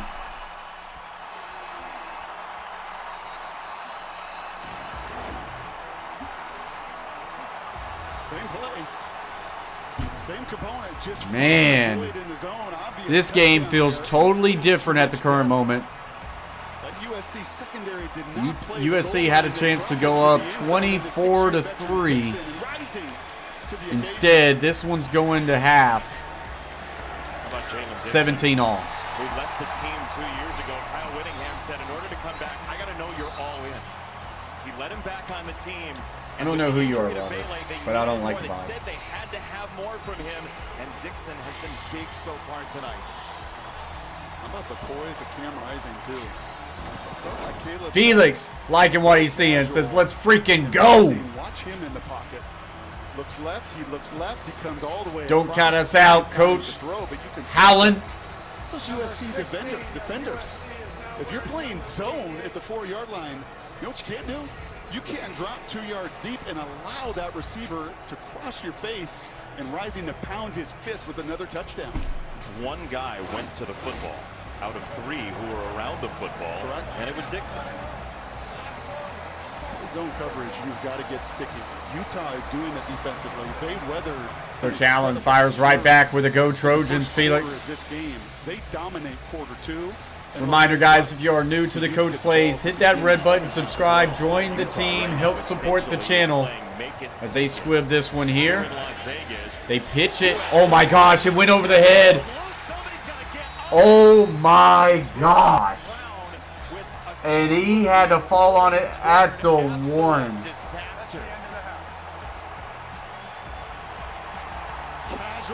I cannot believe what I just almost witnessed there.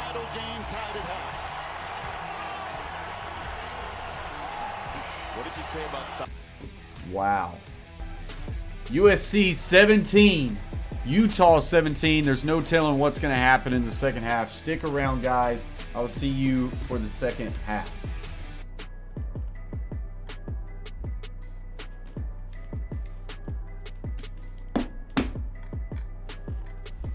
A little sus. A little sus.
All right, guys, we're back as third quarter's getting ready to start.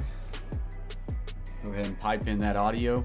Back to basics. Got back to running the ball. Turn that down, though. Huge sudden change after their... As they've just got some music going on.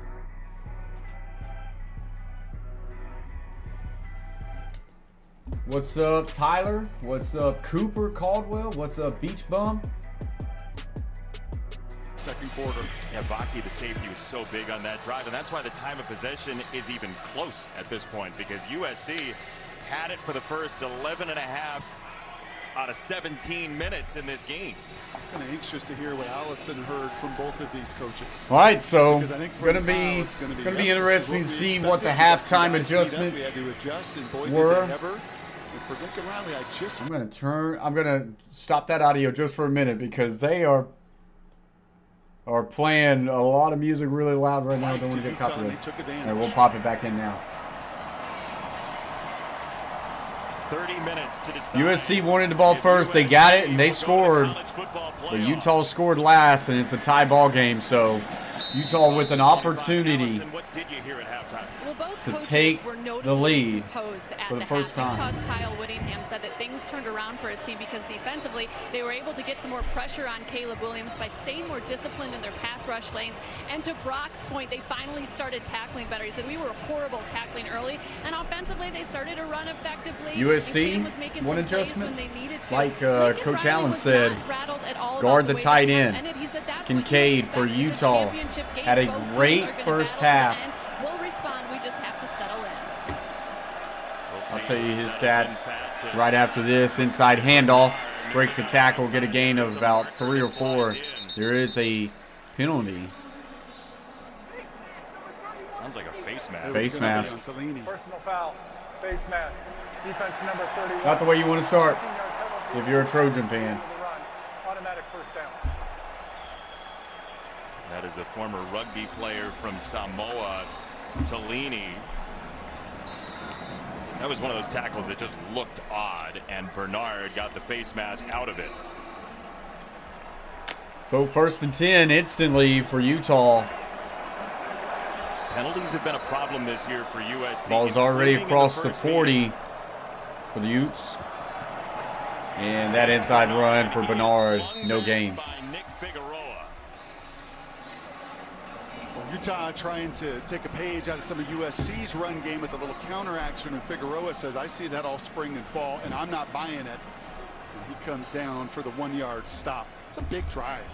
They're coming out of halftime, the most dominant team in the second quarter. Utah scored more points now with that touchdown than anybody in college football. And Alex Grinch, I'm curious, adjustment-wise, how much better can they get? 2nd and 9, big shift here. They did this earlier in the game. Those two tight ends go to a tight end wing, and they go under center. Jet motion. You get a little inside zone, and he spins and finds a way for a gain of a couple. They ran that exact play He's got some juice. early in the This first is half. a spin cycle, and this is a one-on-one with Shane Lee right in the hole. See ya. Well, you know, when you're not the quarterback, you kind of have some freedom to just go do what you do. Use your God-given abilities. He's got a bunch of them. Former quarterback Jackson, current quarterback Cam Rising for Utah. 3rd and 4. Another run. And 3rd and 4, that's a loss, and that is a big stop for USC. They've been so good running to the left side and equally tonight to the right, but right here, Miley and Mokafisi, the center and right guard, do not communicate. And you see that inside rush get home, a tackle for loss for Tui Pelotu, something he did not get in Salt Lake City, and a big stop. What do you think of that call on 3rd down? Conservative. Bolmeister to punt. Addison, So it definitely looked like the route that Utah wanted to go to open up this half was to establish the run game. They were very effective on that last drive of the half running the football. So it really looked like they were wanting to build on the run and kind of take this game over. And that was not the case. That did not happen. So USC gets a big stop there, big turn of events, and now USC has a chance to kind of, settle down, retake this game back over. Want to kind of look at the box score real quick because we did not do that for the halftime. Cameron Rising, 14 of 24 for 157 and a touchdown. Caleb Williams, 13 of 19 for 170 and a pair of touchdowns. Rushing as a team for Utah, 21 carries for 93 yards. That's a 4.4 average, 1 touchdown. Micah Bernard leads the way for 8 carries for 44 yards. For USC, it's a 2-man show, and it's really kind of a 1-man show. It'd be interesting to see if they could get Austin Jones going in this one. But as a team, 13 carries, 90 yards, 6.9 average. It was Caleb Williams, though, 5 carries for 69, a 13.8 average, and a long of 59. For receiving for Utah, Jalen Dixon leads the way, 4 catches for 43 and a touchdown. But Dalton Kincaid on that last drive, 3 catches for 33 yards. Look out for him and see if they can continue to get him involved. USC, Jordan Addison, 3 catches for 13 yards, but it's Tajay Washington, 4 catches, 68 yards, a touchdown, and a long of 50, while Raleek Brown also had a catch for a touchdown on that second drive of the game. So that's kind of just a summary of where this game has been as we move along.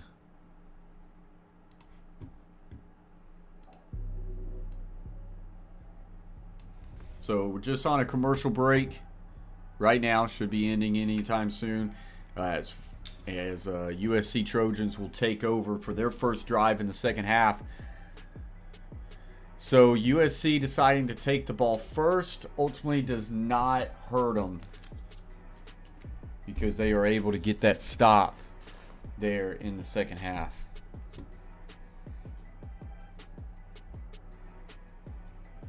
Pinky finger. It was bleeding quite a bit early in that first half. I asked Lincoln O'Reilly about it at the half, and he said he's fine. He's fine. Yes, Michael. You, though, just this from is a live him, stream. you can see it's bothering him. The way he continuously kind of clenches that right hand. It's something he's going to have to play through here in the second half.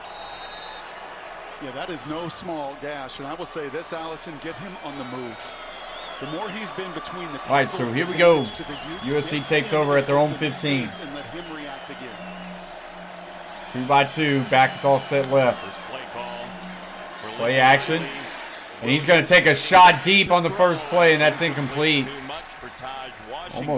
That was dangerous as that safety was in the area. Almost was able to get over the top. If there is one area statistically that he can improve, percentages are pretty low on those deep shots, on some of those go routes. Not the deep overs, but that route in particular. But once again, between the tackles, I think Morgan Scalley says, great, we can at least corral him there. It's a little bit of a self. 2nd and 10. Trey set with a wing. Second down. Still too high safety look for Utah. And Williams goes right down. A controlled rush from Gabe Reed, who scores a sack for Utah. Boy, free out on the edge. And this is Dedich this time, where the guards have gotten caught up. He's got to come across in protection. Oh, wow. They twisted, and the lineman fell down to the ground. 3rd and 18. They stay conservative with a little inside zone. He'll get a gain of a yard. And just like that, USC has to just punt the ball away. Not at all a good possession for USC. And this Utah defense has figured some things out. They've been able to corral and get to Caleb Williams here for the past few drives. And they can feel it. Get into these championship games, and is it offense that wins? Now USC punts out of their own end zone. Versus defense. That trend favors the defense. This does not seem like a good punt.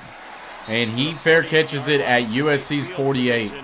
For Utah, Kyle Whittingham wow. used USC's. All right, so there you go. Boy,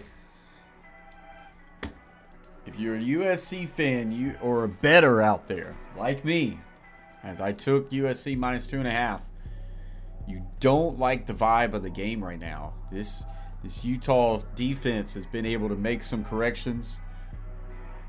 And it has hurt the Trojans.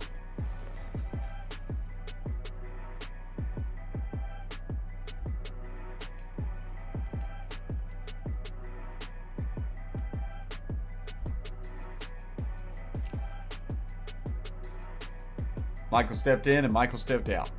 Michael Hallen. You a legend too?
Long lost brother.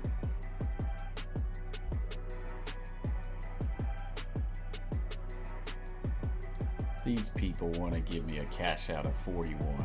Get bent.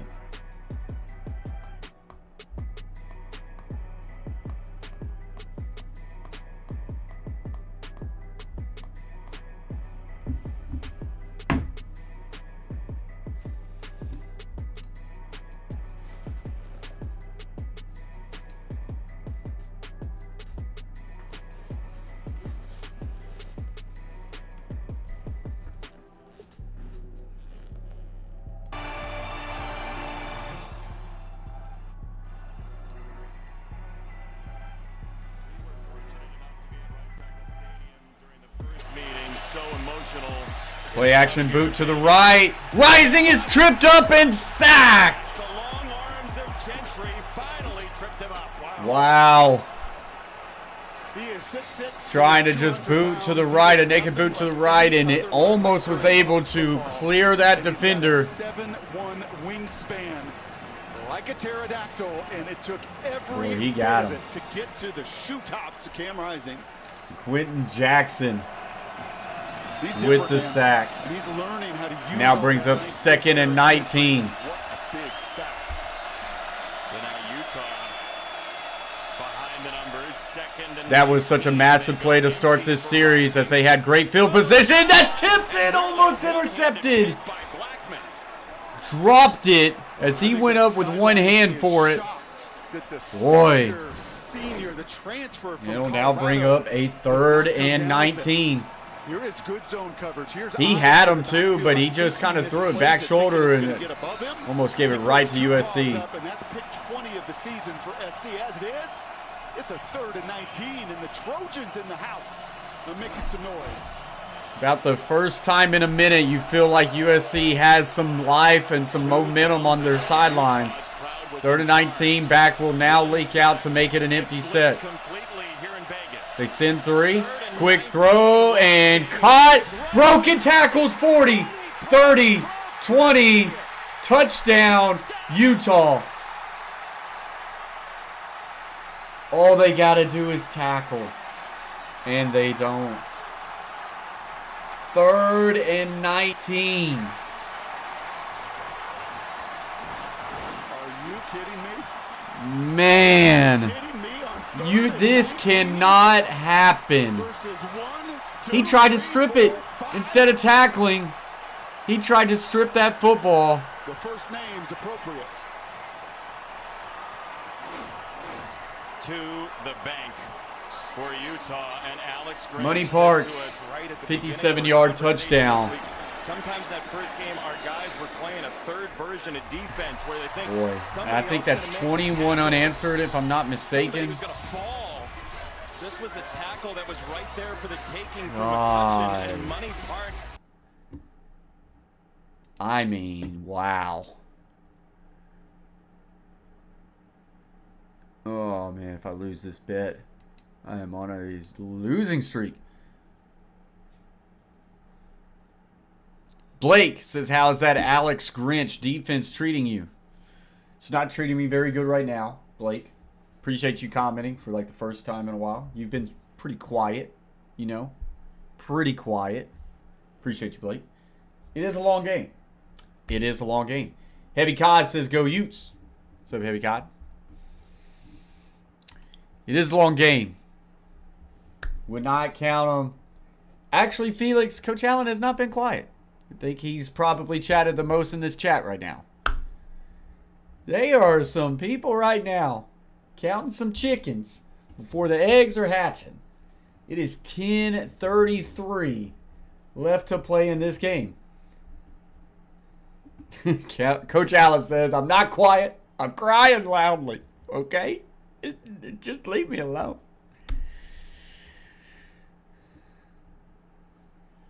Plum Crazy Chris says, damn, y'all about to let Ohio State in the playoffs. Shaking my head. Ohio State's liking what he's seeing. Or, hey, do they say roll tide and they just bump a Bama right up over? They can't do that. There's no way they would ever bump Bama over Ohio State. 69 people in the house. 69. How about that? Utes win again. USC are red-headed stepchildren. Hee hee. Bouquet effect. Pretty sure there's still 2 quarters left. You can be excited. Pump those brakes just a bit. Coach Allen did say the Ohio Bobcats. Blake comes back, says Alex Grinch gives up too much bend and it burns him every time. Coach Allen says 69. Yep. 69. 69 people in the house. 24 thumbs up, guys. Keep smashing those thumbs up. It helps us out. Helps us out. As we're on a commercial break right now after the massive turn of events right there.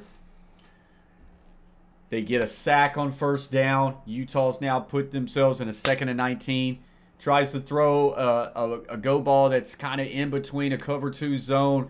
Kind of threw it back shoulder, and it almost was intercepted with a one-handed opportunity. He drops it, and then on 3rd and 19, you're thinking USC keep bodies out in front. They do. They throw an intermediate slant, but they do not tackle. And Utah takes it to the house with Money Parks. 21 and it's unanswered points for Utah. They're over on the sideline. USC will have it at the 25. Allison Williams. How's Caleb Williams? Well, one other thing to keep an eye on with him, he seems to be limping a little bit as you watch him walking on the sidelines. It looks like something with his left leg is maybe bothering him. There was a few times in the second quarter, and again, USC's got to string some plays together because they have not been able to have some momentum in a while. Give credit to Utah. Yeah, you can see it, Allison, as he's walking on the field. I saw it on that last series. I was asking to get him out, get him outside of the chaos where right now Utah is winning. But I don't know if he's able, and remember, it was a mismatch. If Caleb Williams cannot run right now, that is not good for Utah. So they will start over at their own 25. What is inside USC? They're going to send pressure again, and he's in trouble, and he goes down. Golly. Caleb Williams had no escapability. No, he did not, and you're going to feel some of this movement. This line is struggling right now. They're falling down at times in protection. Monheim, the right guard there, is caught with 2, and Peppa at 345 is just right in the face of right now a hobbled QB. Got to get the ball out. 2nd and 20, a loss of 10. 2nd and 20. Gets it empty. Good move by Lincoln here. Now you got to spread him out and slow him down and get the ball out of your hand. Williams steps up, fires down the middle of the field, had his man just a little bit out of touch, incomplete. Target. And he has him. And again, I don't know if the mechanics with the lower legs here on the throw, watch, kind of awkward, but he's awkward anyway, and that ball just nosedives. That is a completion that he has hit time. Blake says Williams is rattled. Totally out of sorts. I definitely don't know if he feels comfortable, that's for sure. I don't think he has faith right now to have that pocket the way it needs to be. And then if he can't move, it's not good. 3rd and 20. Swing it out to the back real quick. He gets a block. It's to the 20 and gets laid out at about the 26. And it's short, and they're going to have to punt. Williams is limping. That does not look good. And that elite playmaking speed, that dual threat nature, and I guarantee you, you know who's watching him walk right now? Morgan Scala and Kyle Whittingham. And they can see a wounded QB whose dual threat nature is tremendously minimized. Man. When you saw Miller Moss in the foreground there as Caleb Williams came to the sideline, Moss was warming all right, so they'll punt it. in the ball game as USC, and he catches it. Fair catches at about the 34. Has back-to-back 3-and-outs right now. Check out Fox CFB's social platforms to catch all the action in Vegas this week ahead of tonight's game with Samsung Game Week. Just like say, this game is his turn. Felix, the key. Shocking to see the turnaround by this Utah defense, and a big part of it is USC, the #2 team in America on 3rd down, 0 for 7. 0 for 7 and putting the ball in Cam Rising's hands. Oh, I'm a little bit behind, so I'm going to fast forward it after this. I don't know why it's got us back a little bit. Blake says they're going to pound the rock on 1st down. 6:33 at the end of the first half. They hand off jet sweep. He breaks the tackle, and he's off and gets a gain of about 8. So now let's speed this up a little bit. This year they've missed 10. It was 19 should be close to in the first even matchup. now. Right now, Dixon and company. 2nd and 2, ball just across the 40. Both tight ends will motion to the tight end set to the tight end wing to the right. Twins also right. Heavy unbalance, and Rising will keep it and breaks the tackle, and he's going to get close to the 1st down. I think he got it, and he did. Awareness from Cam Rising. I think you just start to utilize that. Shorten this game. Right? Minimize these possessions. Look at the difference of the best 2nd and 3rd quarter team in the country. Situationally winning, reacting to sudden change, and just weathering that early storm. You never know in a college football game or a season when the break is going to come your way.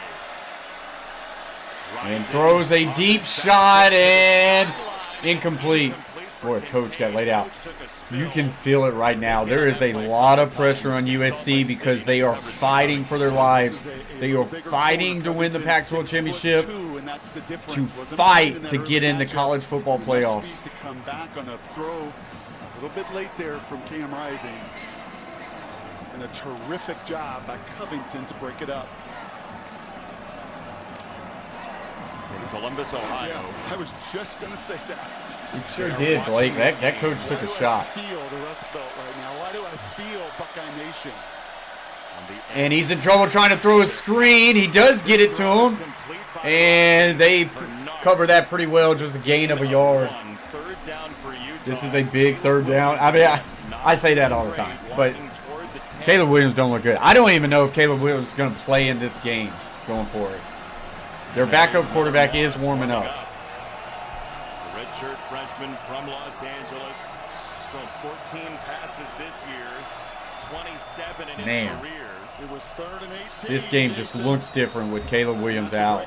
I mean, incredibly different. 3rd and 9. Can USC's defense get a stop? Rising throws it out. Gain about 5, but they get the stop. But they've got an uphill climb to go. Some of those shots in the first half where you saw the eyes of these defenders and you wondered, gosh, you got to cover. Right? I know you're in zone, but you still have to have eyes to see what's happening in front of you, and that time he does, and more importantly, the tackle and finish. If Caleb Williams is healthy and USC's offense is moving, do you think Utah goes for this? I don't think so.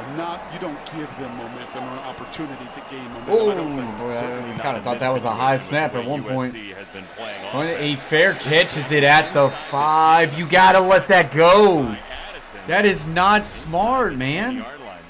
USC making making some critical mistakes down here. If you have to back up to the 5, you have to let it go and live with what happens. Who is USC's backup? Great question, Danny. Great question.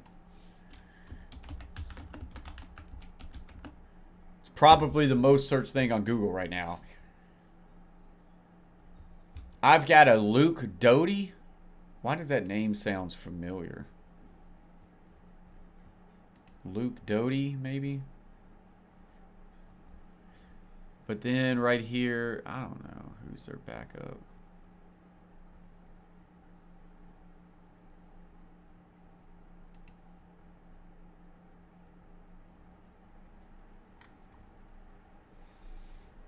Miller Moss. I'm seeing a guy.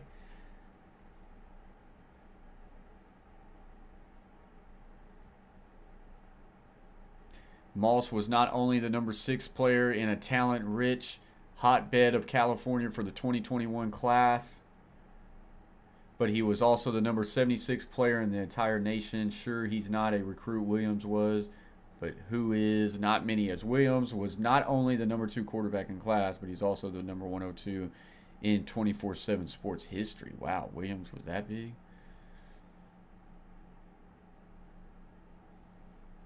So I'm thinking it's Miller Moss.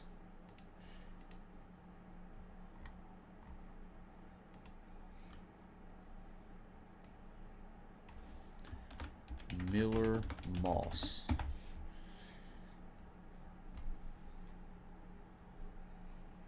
A 6'2" freshman. Maybe redshirt freshman. Eddie says, disappointment of epic proportions if USC loses this game. Appreciate you for joining the stream, Eddie. 83 people in the house, guys. Only 27 thumbs up. Come on, guys. Hit those thumbs up for a great game, a great stream. And as always, if you're new to the Coach Plays, hit that red button, subscribe, join the team, and don't miss any great sports live streams and sports news. Just do it! Yes, you can! Make your dreams come true! All right, so we're back. Williams has picked up Blake, yeah, they would not jump Utah up all that way with 3 losses. Wouldn't happen.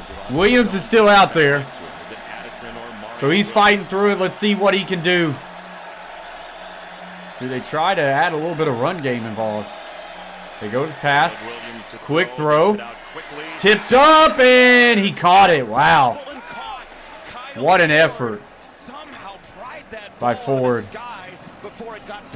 Well, there is one answer, and I know it's only a 6-yard gain, but Kyle Ford using his strength and his will and his fight to corral it. But where is Jordan Addison and Mario Williams and Taj Washington? Those 3 are your difference makers. The ruling of a catch on the previous play is under review. So they're reviewing it. I thought he made the catch just initially. We'll have to see the replay and see if he completes the catch. A tremendous effort from the kid from Corona to just come back to the ball. I don't think he caught it. Dean Blandino is with us. That is an interesting I don't think he caught it. I think the nose of the football hit the ground. That's going to be tough. I feel like the ball moved a little bit too much. What do you see? Yeah, looking at control here. Does he have his hand underneath the football? Does it touch the ground? Does it come loose? Really close play. I haven't seen anything definitive yet. It was ruled a catch on the field, just a short gain, but replay felt that's what I feel like I see, Blake. Dean, I think it is the right thing because every one of these yards is going to matter. Every inch is going to matter. Just feel like the ball moves a little bit too much. Separates. I could see this go either way. Stands, wow. So when they say stands, that means that it's not enough evidence to overturn it. If they said the call on the field is confirmed, then it's 100% a catch. Stands just means that they didn't see enough to overturn it. We cannot sit and let Utah and this #1 defense dictate. Caleb's mobility has been greatly. Felix said either way, it's hard to tell. Create movement, jet sweeps, screens. 2nd and 6, USC in dire need of a drive that gets extended for quite some time here. They've got to go a long way. It's now 2nd and 6 inside their own 10. Motion from McCree, the tight end. 2nd and 6. Williams. Quick throw, and that should have been picked off. He is locking in on some receivers right now. I think he's trying to get rid of the ball quick. That way he doesn't get pressured. And his eyes took that defender to him the whole way. It has not been that way for anybody. It was not in the 2 opening possessions. His eyes, man. And he's got to throw that ball quicker. If he throws that ball right off his break, I don't think he gets there. But the eyes also. They are dialed right in on wow, man. 3rd and 6. The best fixer in college football, Caleb Williams, is playing in a single dimension. And it's almost odd to watch considering what we saw last week. They send the pressure. Quick throw underneath, and he dropped it. The umpire got in the way. That's a first down if he catches it. 4th down. And that limp is getting bigger, and the execution is crumbling around him. Taj Washington has been awesome down the stretch of this season. You get man, you got to catch that. Everything you want. That is a catch and run first down. Taj knows it. And this offense is deteriorating. And once again, punting out of their own end zone. He has not gotten a couple good punts off. And the defense hold up long enough for the search. And it's going to hit at the 40, gets to the 50, and goes out of bounds at the 41 of Utah. Offensive brain trust. Oh, tomorrow. Boy. Netherlands, United States. Tomorrow at 9 o'clock Eastern. Quincy says 17-3, dominating first quarter. All of a sudden, these MFers don't know what football is. He is not happy at all. I can tell you that. USC needs to throw. Sorry, Shai, I need to get out there. USC needs to throw the towel and sit the kid out for the rest of the game. Can't risk his health. The flu evidently going through the Netherlands. So first down for Utah, inside handoff, and hard running there, picks up a gain of about 6. In 2nd down coming up for Utah. Kind of interesting, that soundbite we played of Kyle earlier, that this crew likes to play with the boulder on their shoulder. Well, now they got the lead. Now they got a hobble quarterback. Now they have momentum. And now you are the bully with the 1-score lead, and it's time to switch those gears to championship mode, and that man knows it. Mike says, my Buckeyes are watching. They are liking what they are seeing right now. Tight end wing set to the right. It's a little split zone action. Rising will keep it, and he'll get chopped down quick, but it'll be a gain of maybe 1 or 2. Bring up about a 3rd and 2. You know, Utah is becoming dynastic in this Pac-12 championship game, right? USC is the story here to go into the college football playoff. The headline Utah OSU rematch Utah's happening. been here the last 4 full seasons. My Buckeyes are glued. My Buckeye eyes are glued. Right around where they Not Nick says, let's go Bucks. 49. 3rd and 3. They stem. Snap got to the quarterback quick. He's flushed out to the right. Going to try to run for it. Tucks up. Breaks the tackle. He got killed. Oh, my gosh. He got murdered. That was Raylan Goforth that just lit him. There is a flag. Came off. There is a marker down on the field. Don't call that targeting. It was That's a body and a body going for it. You can't call that targeting, right? Holding defense. Holding defense. Headed to the end of the run. Automatic first down. Gosh, at least they didn't call it targeting, but what a massive blow for USC. But he got destroyed. No targeting, guys. No targeting. Watching this, Dean, what do you see? Oh, yeah, he got underneath his looking helmet. at this, remember, Rising is not a defenseless player. He's a runner, so the only type of targeting we can have the helmet, his crown and helmet might have got the helmet. Just gets off to the side, and he turns it to the side. But God, he got crushed, and he got right back up, man. Bang! I see hair flying, spit flying, A QB somehow smiling. An incredible hit. That is the best hit I've seen all year. Maybe the best hit I've seen in a few years. I couldn't tell you what's the better hit. Listen to it right here.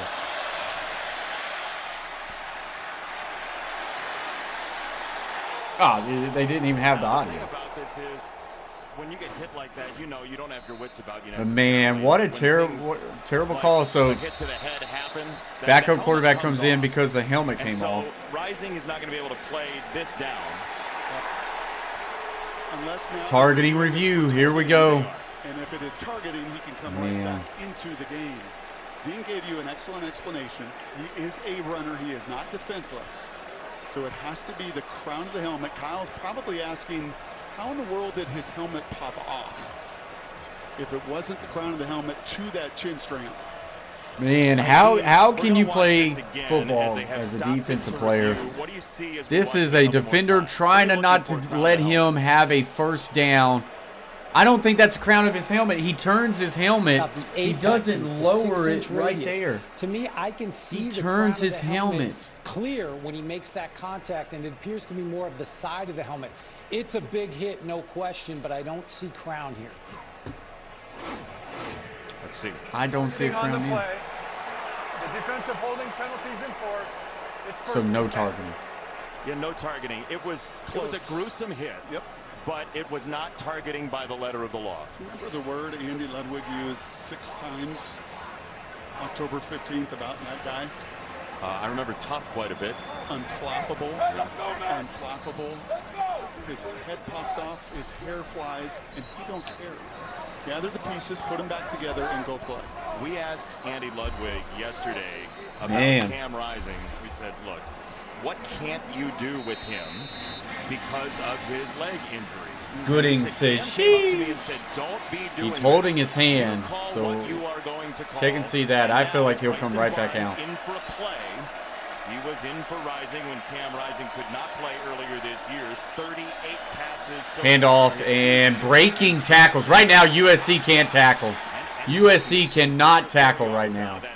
You saw Lincoln Riley amidst that targeting review. USC really can't afford to go down 2 scores. At this point, I can't believe I'm saying that, but with the way Caleb Williams is playing right now with his health, they can't afford to go down 2 scores. I mean, even 10 points. They can't afford it. I just don't see it. They have no offense right now. Ball is at the 35 of USC. USC needs a defensive stop.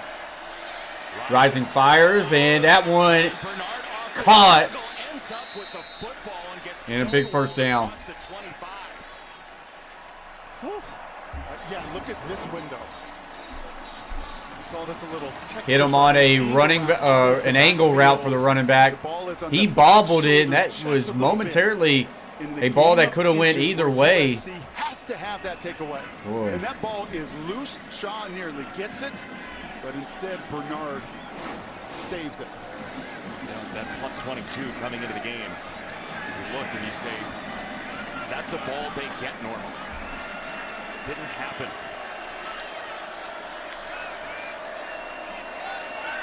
Rising will keep it, and he slips down to the ground. They're throwing a flag on that? He didn't slide. Okay, holding on the offense. USC thought that they just got a penalty for a late hit on the quarterback. And if they did that, I was going to get pissed too. Not for USC, but I can't stand seeing late hits that are not late hits. But that was a holding, so it's going to back Utah up a little bit. That is obvious. By the way, 1 total yard for USC this half. Williams downfield on the weird targeting of Rising that they called. It was a takedown. It was a tackle. And that was a negative play that Kyle Whittingham knows. Just stay on schedule. Go up 2 scores, and he put Alex Grinch in USC, and more importantly, their injured quarterback in a bind. Instead, it's 1st and 20. 1st and 20, ball's backed up to close to about the 35 now. Rising, double clutches, now throws, and he's got his man for a gain of about 7 or so. As Andy Ludwig hoped, has had a really nice night tonight. Nope, it was tonight, Angie. We haven't seen Vele for the balance of this game. See the pitch count on Kincaid, who's coming off the field as well. And that's what championship teams do. Not Nick says. That's what they will have to do tomorrow. 2nd and 12 after a gain of 8. The country in championship games. That's what Michigan's running backs did a week ago in the absence of Blake Corum. Others have to step up.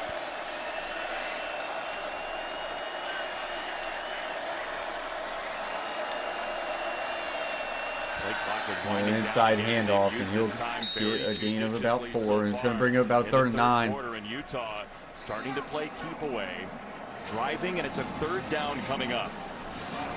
They will have to snap it one more time before the end of the 3rd quarter. Kincaid coming back on the field. Got to imagine, especially if you see him motion. If you see him start in one spot and get to another, they are 3rd and 8. to get to a one-on-one. USC desperately needs to hold them to a field goal. Utah trying to extend this drive. The motion man is Dixon. 3rd and Looking for a quick slant, and he hits them, but he's going to be short of the 1st down. Money Parks sets up a 4th down and short, and oh, what a decision we have to bring into your living room when we come back.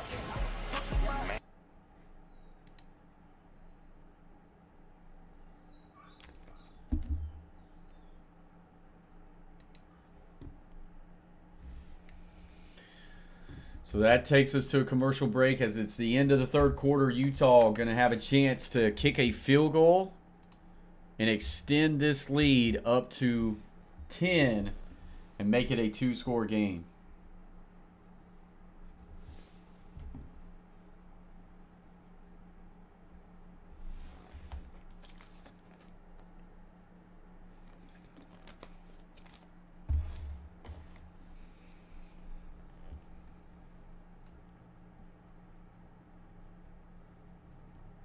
Yes, they do, Plum.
So commercial break as we are at the end of the 3rd quarter. Not Nick says going with sub. Hey, appreciate you very much, Not Nick. As we do have a number change, we're up to 6,020 now. So I appreciate everybody. If you are new to the Coach Plays, hit that red button, guys. Join the team, join the fam, subscribe to the Coach Plays. We do a lot of sports live streams like these, sports reaction videos, sports news. So make sure that you lock us down, help us grow, become a part of a community. Appreciate you guys very much. Hey, shake and bake. Not Nick has just subscribed to the Coach Plays. Shake and bake. Big shout out to you, Not Nick.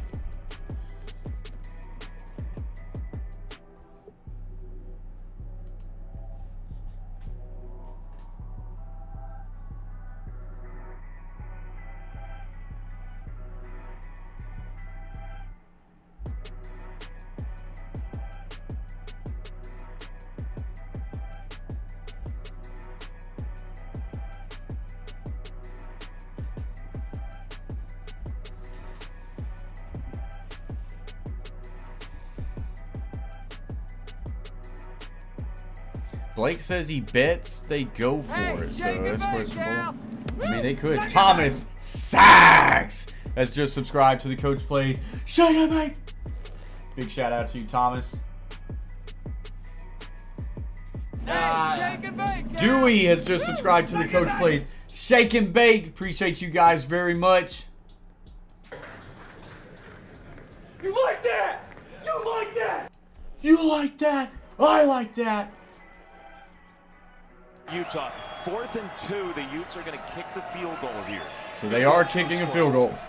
You do not, in my opinion, open the door for USC to gain momentum. You get a chance to go up 2 scores against a hobbled QB. I think you've got to. This is the right decision. You've got to make it. Maybe opening the Snap, door. set, kick is on its way, and that kick is right down the middle and good. It is good. Utah by 10.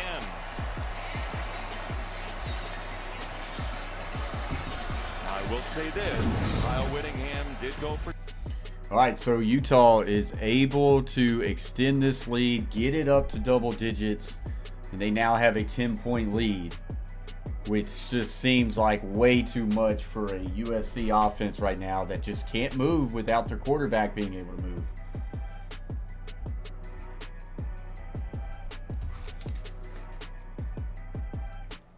Dewey, I would say it's 100% got to be Ohio State in. There's no way you can put a 2-loss Bama over a 1-loss Ohio State when that 1 loss came to the 3rd-ranked team in the country. Lived without him last week, and right now, a beat-up Caleb Williams. This team is not elevating around him. So let me just ask you, what's in the calculus here to keep him in or take him out of the game if he's that hobbled? Yeah, the USA plays at 9 a.m. tomorrow. The entire team together and saying all season long we believed in one another. And yes, Cam Rising is a warrior on the other side. And yes, Utah 9 a.m. Central Time tomorrow. But he really challenged the play belief the Netherlands. of this team, Jason, because offensively, you have seen that go out the door in that 3rd quarter. Nah, no chance, Blake, that Utah can get in. They're not putting a 3-win team in the playoffs, especially over Ohio State. This kickoff into the end zone. No chance. Today's game. If they would have had 2 losses, you could have had a conversation. Still would have been a tough conversation to put them in over a 1-loss Ohio State. But you ain't got a conversation, unfortunately, with 3 losses. In the game. Right now is now, I mean, Danny, TCU still needs to win, even though I think a loss with TCU with 1 loss, I still think that keeps them in the playoff. But not a guarantee. See what Caleb Williams can muster up. They will start at their own 25. Down at the bottom of the screen, just 3 catches for Addison for 13 yards. Inside handoff, gets a little bit of a crease. He'll pick up a gain of 4. These linebackers are flying. Jones looks a little wobbly as well. Reed Diabate, a massive collision, and yes, Jones is down and hurting as well. And now running back is hurt. Jones for a couple of weeks ago. Now Jones, the replacement, USC. The transfer from Stanford, is hurt. Watch Diabate and watch Reed. Watch the 2 linebackers. It looks like a massive hole, and these 2 sandwich Jones.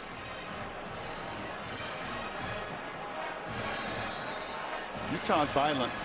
You don't lead every defensive category as they do without a level of violence that Whittingham is built into the DNA 2nd and 6 of this team. They went away in that UCLA loss. That outside linebacker's coming on a blitz. See if he sees him. Here he comes.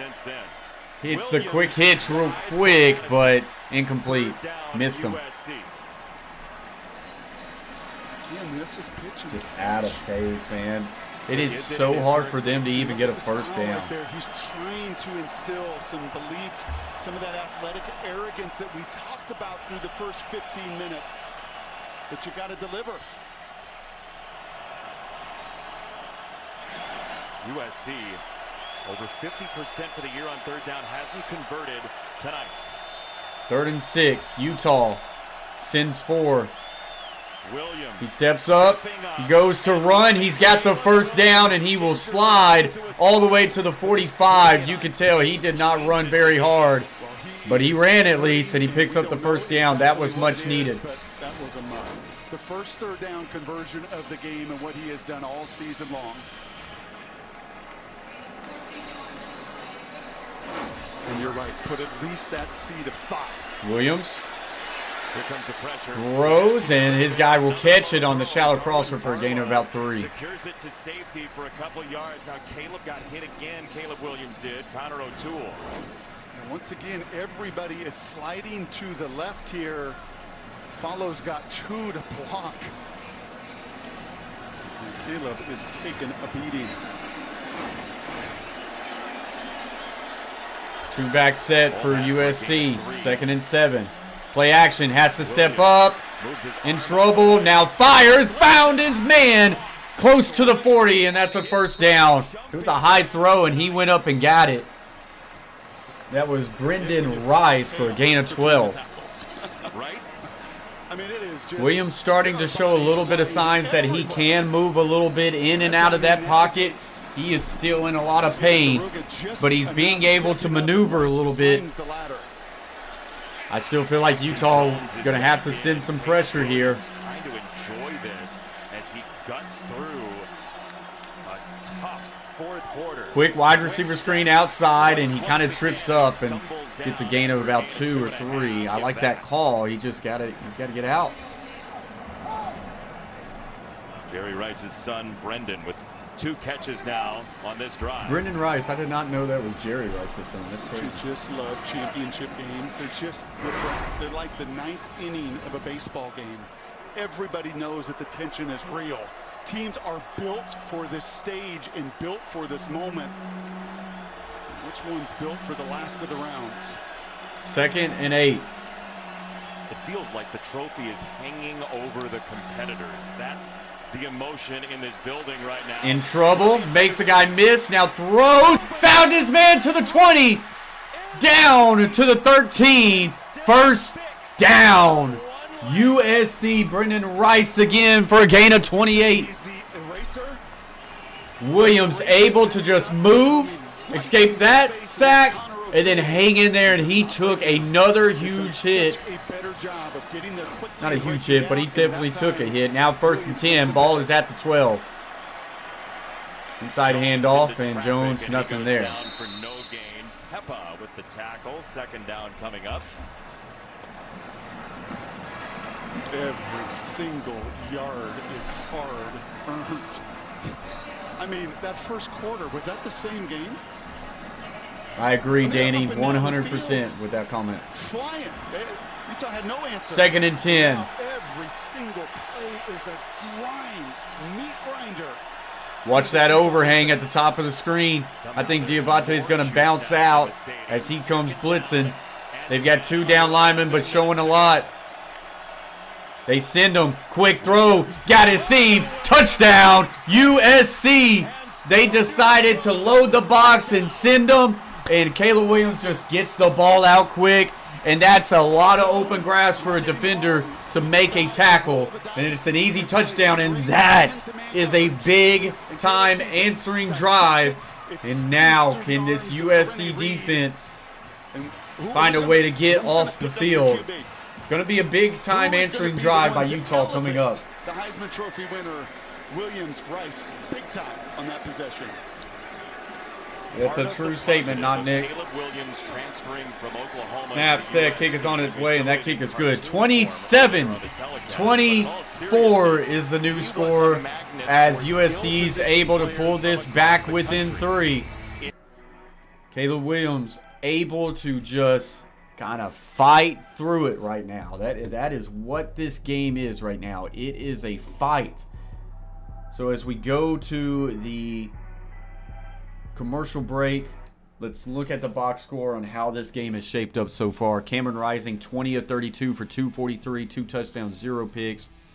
He's played a well of a game.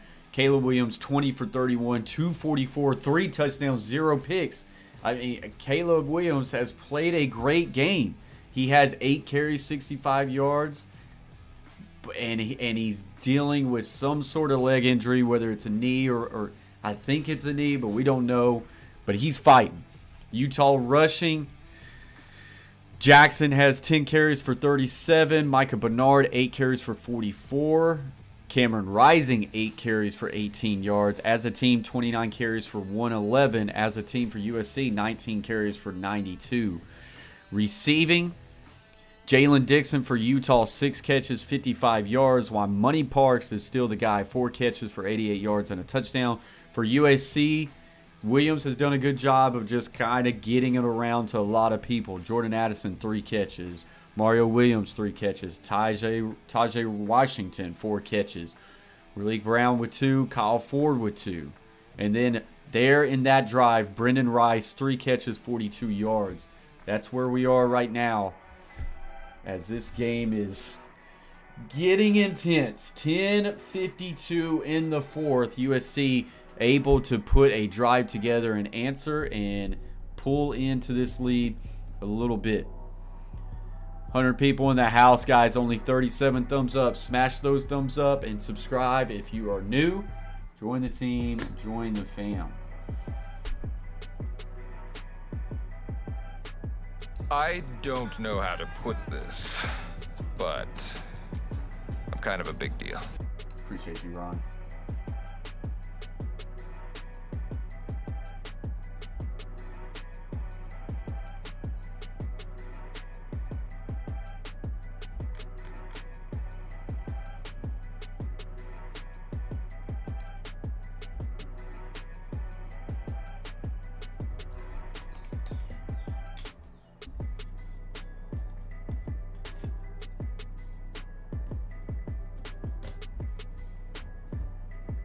Yards in 4 minutes plus and a 1-possession game again. Does not happen if he doesn't scramble for 14 on 3rd and 9. Just one scramble opportunity that we've seen here in the second half was a jackpot for USC with under 11 to go in the Pac-12 championship. This one goes in and out of the end zone, so Utah will take over at their own 25. Let's take a look at some college football mayhem with our mayhem.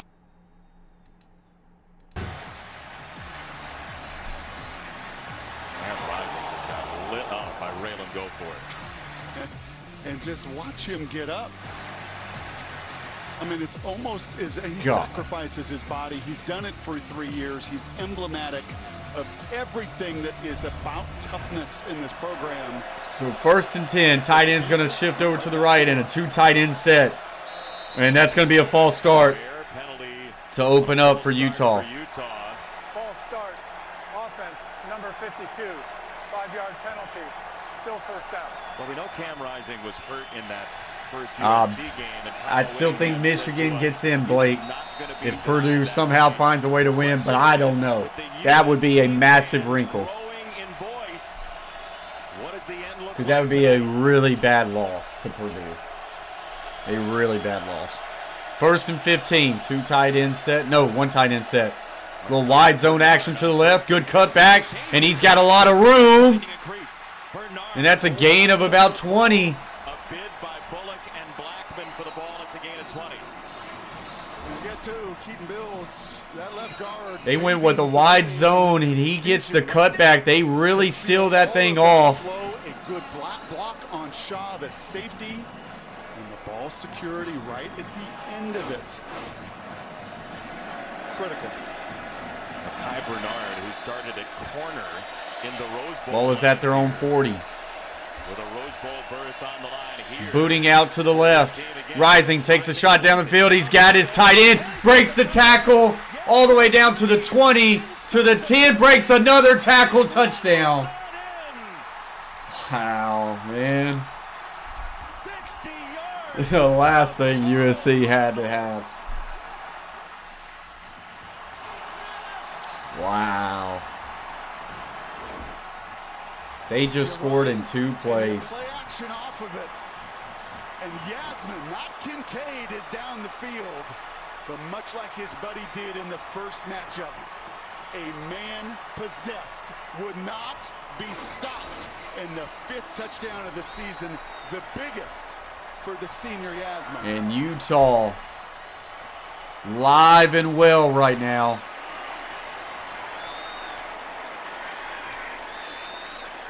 Four years ago, Thomas Yasmin, if you said to his friends, hey, What's he really good at? The answer would be, he's a whale of a rugby player.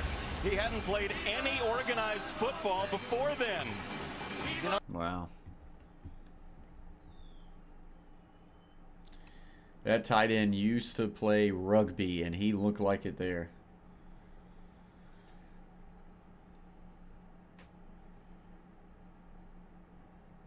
Yeah, tough pill to swallow for any USC fans or bettors, for that matter. Not Nick says still thinking about Angie's muffins.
Buffaloes.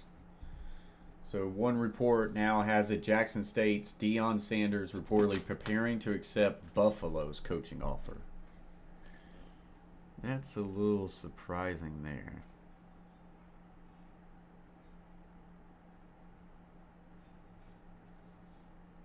Or Colorado's. They said Buffalo's to accept Colorado coaching job. I could see them accepting Colorado, not Buffalo's.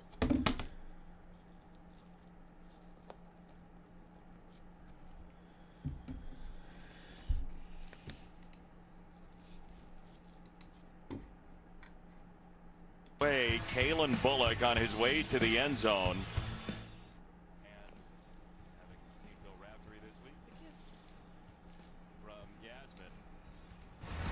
Man, 22 is a huge number. It was 19, October 15th. Johnny has just subscribed to the Coach Plays Shake It Bait. Big shout out to you, Johnny. Thank you, man. We are grinding, guys, as we just recently passed 6K. So now the grind starts for 7K. But the ultimate goal is for that spot, that empty spot right there, for one day to have a silver play button. You can't have it if you don't talk about it. So anyone out there who hasn't yet subscribed to the Coach Plays, if you just want to support the channel, hit that red button, join the team, and join the fam, guys. So I'm going to mute that just due to copyright purpose real quick.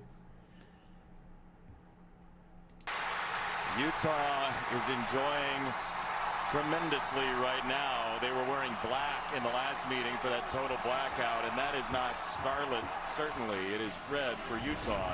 But you have to imagine there are some folks reacting like that in Columbus right now as well. So Twins on each side. Now the back will offset out wide to the right. Empty formation. Can USC go back down the field and make it back to a one-score game? Quick throw and a big tackle right away. Gain of just a few. Back-to-back series in the sudden change, big time in coverage, and if you're There's a Buffalo University. It now is all about your tackling, keeping second and these 6 Trojans in front of you. Second down inside handoff, does find a crease. He gets a gain of about 4 to bring up 3rd and 2. There's a QB run possibility. How does Utah use Caleb Williams' injury? Oh, they commit to tackling that running back first. There is no question about it.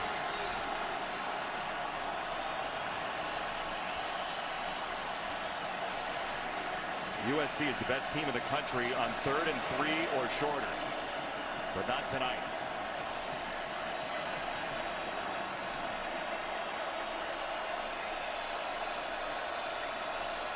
He's going to check the play at the line of scrimmage. 5 seconds left on the play clock. He snaps it, hands it off, and that is not it. No gain. They have to go for this. When you ask Morgan Scalley, the smartest player on this team, he pointed to this man. This is all study. He sees the blocks go away, and wow, he knows what a terrible whiff. But what a great play by that defender. The kid that spent 4 years at Stanford read it, reacted, forced a fourth down that USC is going to go for. The college football playoff life of the Trojans is sitting right here at scrimmage at the 32 in Las Vegas. Looks like they're bringing pressure. Caleb Williams in trouble. Gets out, now throws one deep down the field. He's wide open. 30. Breaks the tackle, and he's down at the 20. What? How does that happen? Wide open. Wide ass open. Timeout for an injured player. For USC, that's a lineman. My goodness. Caleb Williams able to escape the pocket just enough. That ain't good if it's the center. That is not good, and he looks like he's in a lot of pain. A fall down. This is good on good. Best on best, and it's Clark Oh, he Phillips fell down. that falls down. Jeff Morton has subscribed to the Coach Play. Check out, Mike. Appreciate you, Jeff. We're getting close to another number change. For the Bolitnikoff Award winner from a season ago to rise to the And we occasion. have 6,030. Keep them coming, guys. Nick Wright is subscribed to the Coach Plays. Check out, Mike. So that's going to get us to a stoppage as they have a timeout. What a incredible play there by Caleb Williams to extend that. But something that can't be overlooked, the center for USC is down with an injury. He looks like he's in a lot of pain. So now a backup center coming involved. Keep your eye on that going forward in this game. This game still is what's crazy. It's not over because a quick score, you get them back within 3. USC's defense has another opportunity. But Utah's rolling on offense right now, so. Felix says, how do you let this happen? Felix is just ready for this game to be done.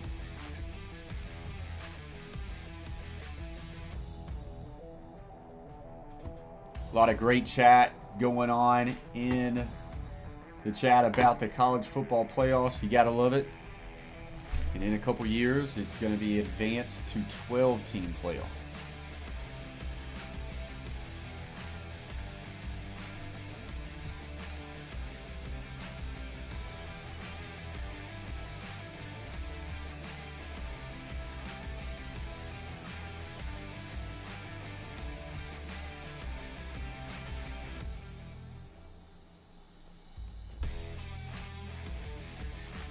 No, it definitely, Mike, it does not need to go past 12. I honestly thought it shouldn't have went past no more than 8. So do not make it a 16. That's just too much, man. You lose the value of the season when you dilute it like that. No buys. See, that would be terrible for your top 2 and your top 4. That's what would be terrible. At least Travis has just subscribed to the Coach Plays Shake and Bake. Appreciate you very much, Travis. Welcome to the team.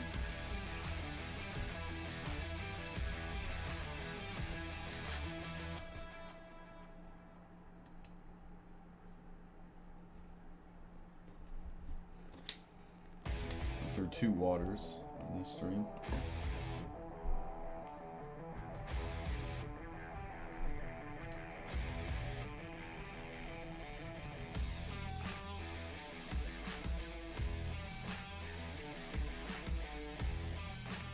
Can USC find a way to get it in the end zone here and pull it within 3?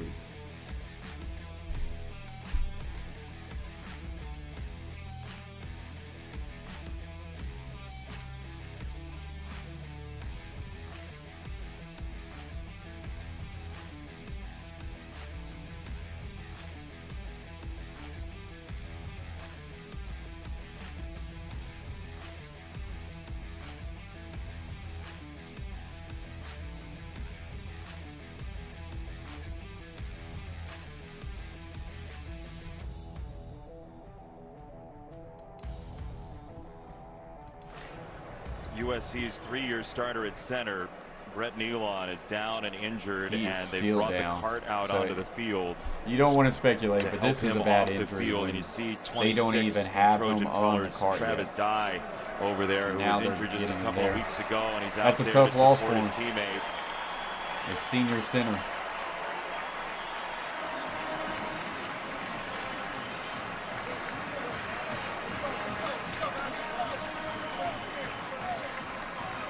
See how much they love that guy in the middle of that offensive line for the Trojans. You can see the air cast on the lower leg. He is a warrior, a 4-year starter. Making Can that guy not sit right on his foot? I mean, geez. Just 290 pounds, and so often you can see him clapping. USC is in his blood, and it is in his heart. And he is at the center, literally, of that offensive line. And he took on a bull rush of the 350-pound Pippa.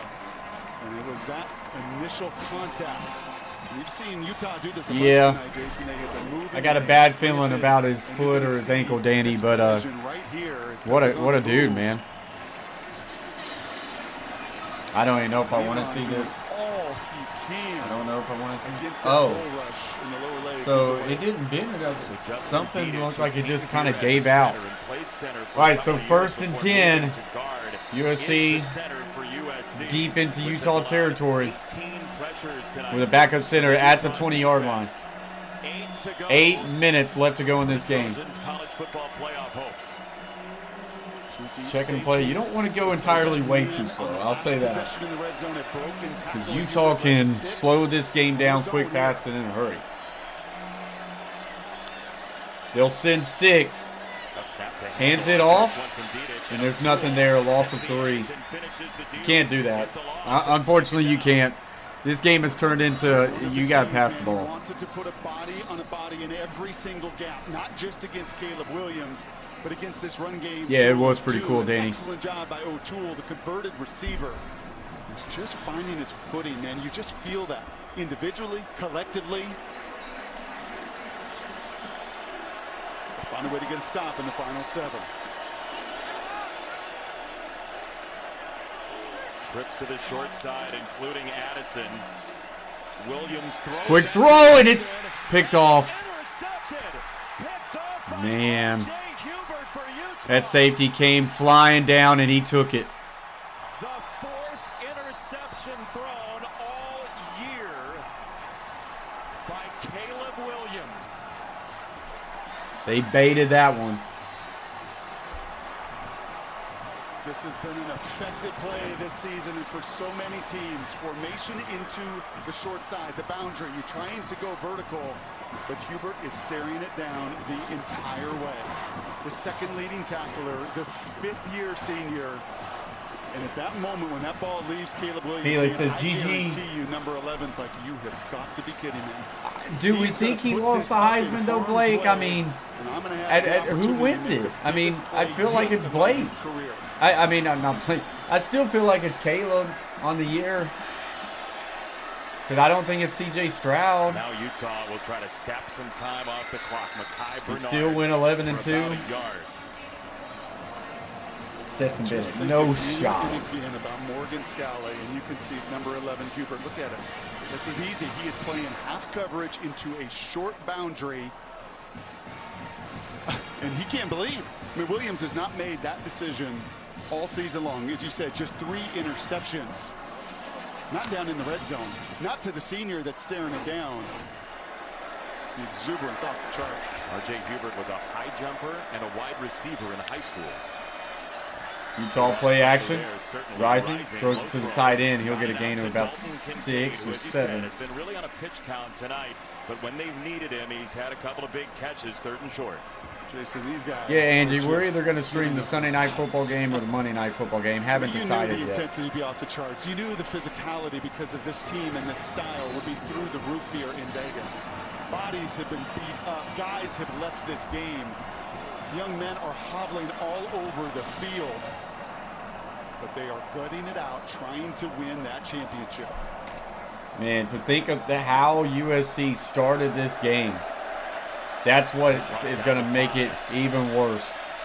Oh, I thought they might have got away with a false start there, and he breaks loose. 40, 30, 20, 10, touchdown. Wow. And now Utah is going to win this in a fashion with a statement. A guard is not going to be the MVP, never will. But I can't believe the factor that Keaton Bills has been tonight. Seemingly every big run, recovering a fumble.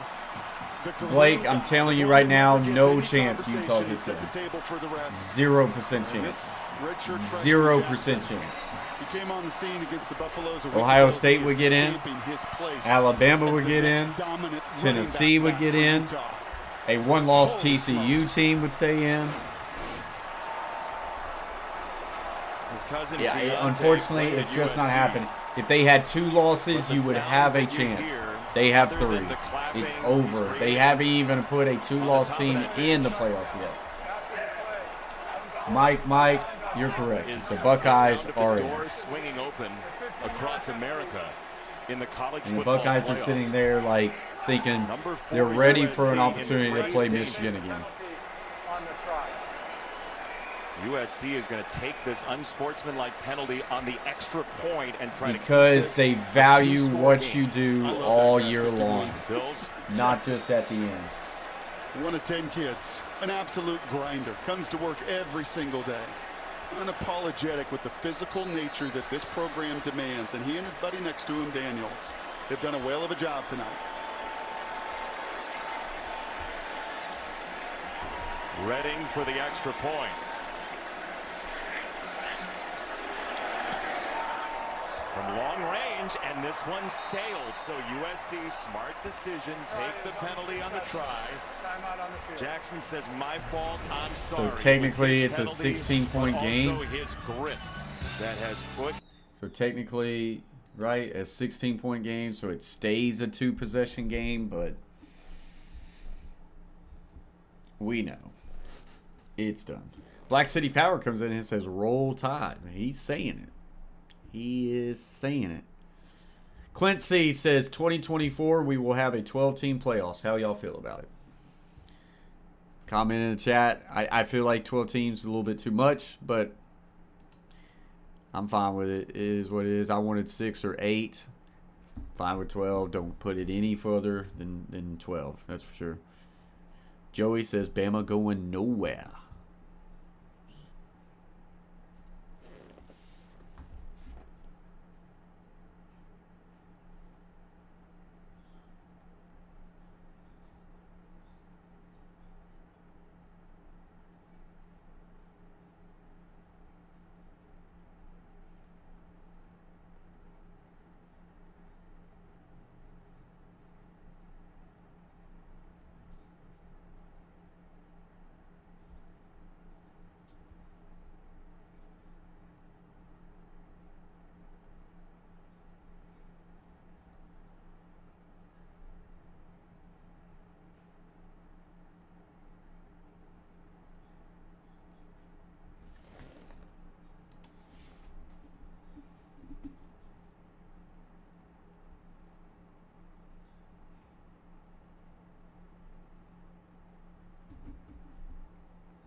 Some anguish on the USC sideline. It's still a 2-score game, 5:29 to go, and how much hero is left in number 13 in a USC jersey. He's been hobbled most of the night 40-24, but still some time remaining.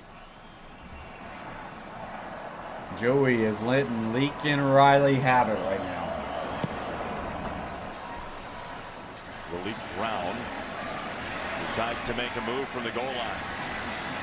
And he is met right at the 18-yard line. The 5:24 left to play. Still technically, like say, a 2-possession game, but... And no answer in the first quarter, excuse me. But after that first 15 minutes, they had...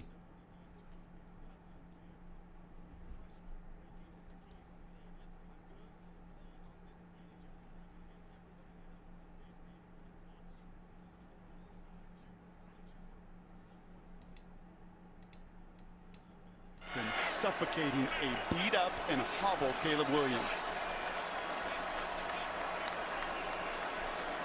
Quick throw out to the back. Hits Jones out of the back. Gets a little bit of a block, will stiff and pick up a gain of about 11. First down for USC. This second and third quarter, and those numbers are real for Morgan Scalley. All season long they have done it. Been the best second and third quarter team, and you can look at it. Look at the points allowed, the rushing yards. They made it a pass-first game, but 21-3 in that second and third quarter. 284-67 total yards in that 30 minutes of play. That's the difference. Gets the ball out quick, Williams, inside quick the set. slot. Got it out fast for Washington. And he'll get a gain of about 15.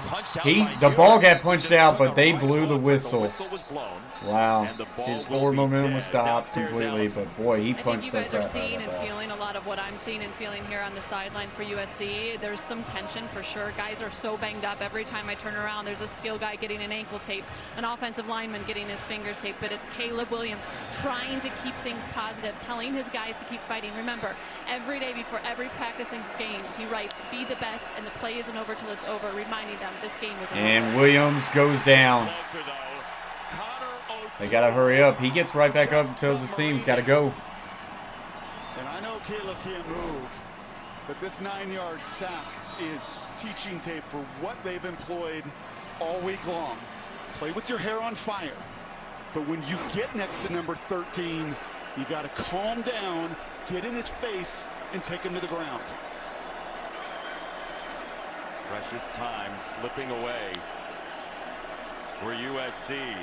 And Tried to throw the swing pass again, and it got batted at the line of scrimmage. Barton got the hand up there. Now 3rd and Utah 19. is playing at about 150 miles an hour right now. That is a true freshman. Baki is a freshman. I mean, it's just, they do such an amazing job. The third Barton to play in a championship game. Been awesome this season, especially the second half.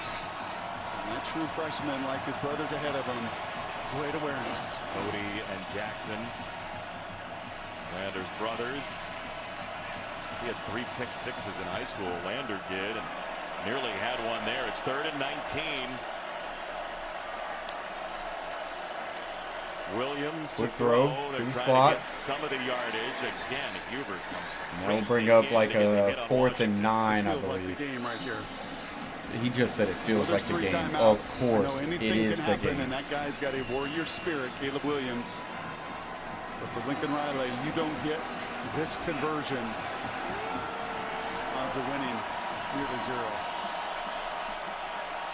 3.5 left in the They're sending the pressure. hopes of USC. He's got to throw it. Pressure coming from the outside. Williams And he fumbled. He got sacked and fumbled. He had to throw it, but he didn't. was in first. No one was open, apparently. Mr. Barton again. Utah is going to win the Pac-12 championship. Across America, teams below 4 in the college football playoff rankings are elated.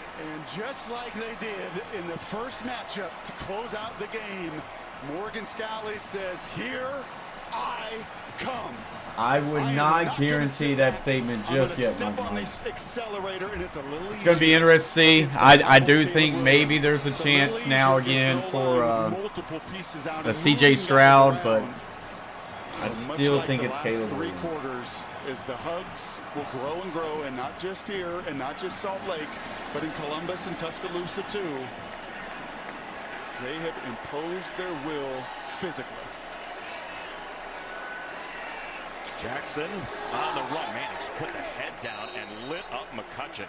2nd down coming up. You know, when Utah left the Rose Bowl after losing to UCLA and had USC on the horizon, you thought, boy, Pac-12 title, very unlikely. Then they go to Eugene and they lose to Oregon. Cam Rising's not healthy, and you thought, wow, there's no chance. Some of the Utah players woke up after going to sleep last Saturday, woke up at 3 in the morning, checked their phones. Did we even get into the Pac-12 title game? And Washington did help them in. And there is just something about knowing who you are. This is year one for Lincoln Riley. He doesn't have the pieces defensively, and right now it's and they break loose, get a gain of about 5. Tackle consistently enough, and they are facing the bully, the big, bad bully that's been in this game in regular seasons all 4 times. I wash away the COVID season, and so does Kyle Whittingham. And if you're going to knock the champ out, and they're 220 away from back-to-back Pac-12 championships, you're going to have to do it physically. You're going to have to get in the ring and go toe-to-toe. Most of this O-line's coming back. Cam Rising an opportunity to come back. This young freshman running back, he'll be back. Utah's not going anywhere.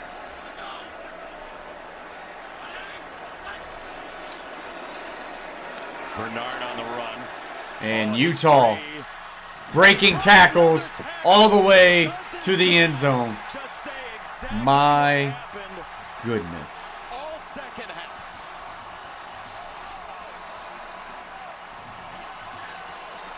Wow.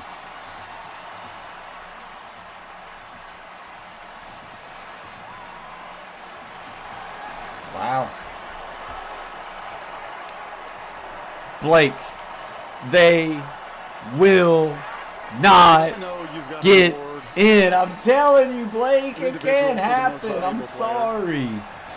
They're going to the Rose Bowl, and they're Pac-12 champions, and they had a really good year, but they shouldn't have lost 3 games. Thank you, Joey. 0% chance. Look at the 0. overwhelming nature of that offensive line, moving human beings. Unfortunately, man, congratulations. Utah wins the Pac-12. They're a great team. I'd love to get on that stage. They lost 3 games. All those O-linemen and D-linemen. Frankly, It's Gabe Reed maybe the MVP of this game with what he has put together as well. But USC, the tank is empty. The bodies. Ohio State confidence is just gone, got and in the to bully the college football is going to playoffs. win the title.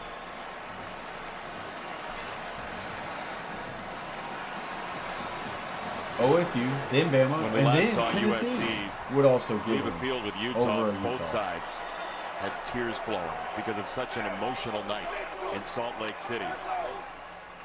And so much was there for Caleb Williams. Such pride, such grit. And this Utah team just grabbed it.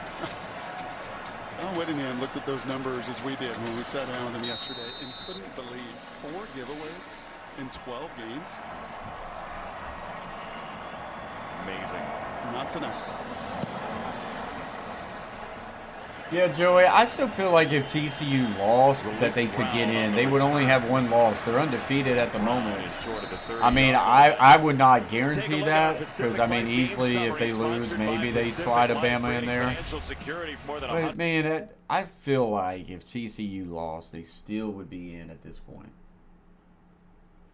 Dwayne Official says this is why you play the game. He ain't wrong. So, guys, as we are finishing up this stream, it's 1:52 left to go. We're going to ride it out.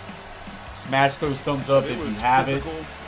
Let's see if we could get anywhere close to 100 thumbs up. We're only at 43, and we have over 100 people in the house. And as always, if you like the stream, if you enjoyed your time here, and you're new and you haven't subscribed to the Coach Plays, hit that red button, guys. Join the team. Help support the channel grow. And we'd love to see you around in the next stream. Top 10 is going to look very different. In at least Yes, they one are, slot. child And of we'll see God. what Michigan can do against Purdue tomorrow.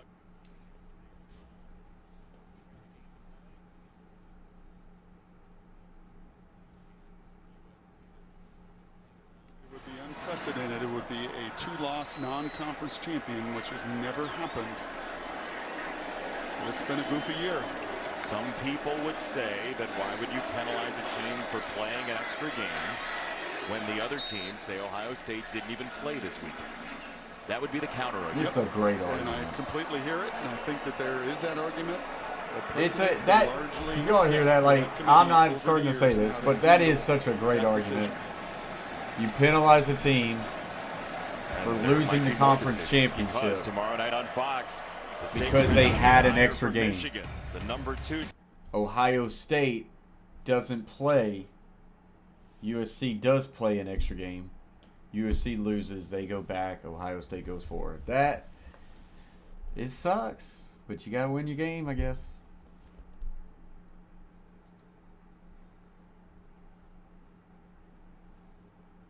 You mull over his story. He's a California native, and you mentioned it off the top of the show, right? Cam Rising is a guy that has played well against USC. He has said before the USC-Texas Rose Bowl, when he was a kid, made him fall in love with football. To have this happen twice, to knock USC probably out of college football playoff contention, that's gotta mean a lot to these guys. Just absolutely love Absolutely, him. Danny. Coach loves We'll him. be It's here, one buddy. thing, and for 18 years, Kyle has had amazing defenses. But with Cam and what's changed and why you're back to We'll back be here for champs some is bowl now you games have as that well. same toughness. Come alive on offense through your most important position. I would be remiss if I didn't ask you what you think this does to the Heisman race as well. It may open the door for Max Duggan. There's going to be a lot of conversation. Appreciate you very much, Angie. This guy has played injured on one leg. I thank y'all for being here. And that is going to absolutely I enjoy sitting here watching the game and being able to react it with you guys. Voting began late Talk last about week. it. But Max Duggan down there in Texas and a chance to go 13-0 tomorrow. And Caleb Williams got crushed. Absolutely. I love Caleb Williams. I do.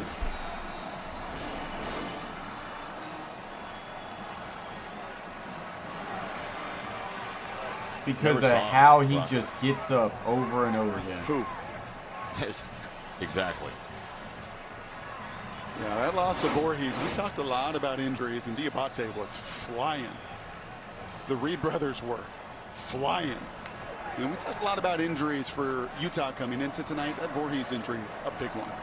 He didn't suit up tonight, and that caused immediately some shift in offensive personnel. 100%, Joey. Murphy's going to be a good one. I think he's Here's the thing. I'm going to say this. I'm not going to say he's that guy. In a game that's become one-dimensional. But you see the Oilers helmet and the Titans helmet in the background. I'm a Titans fan.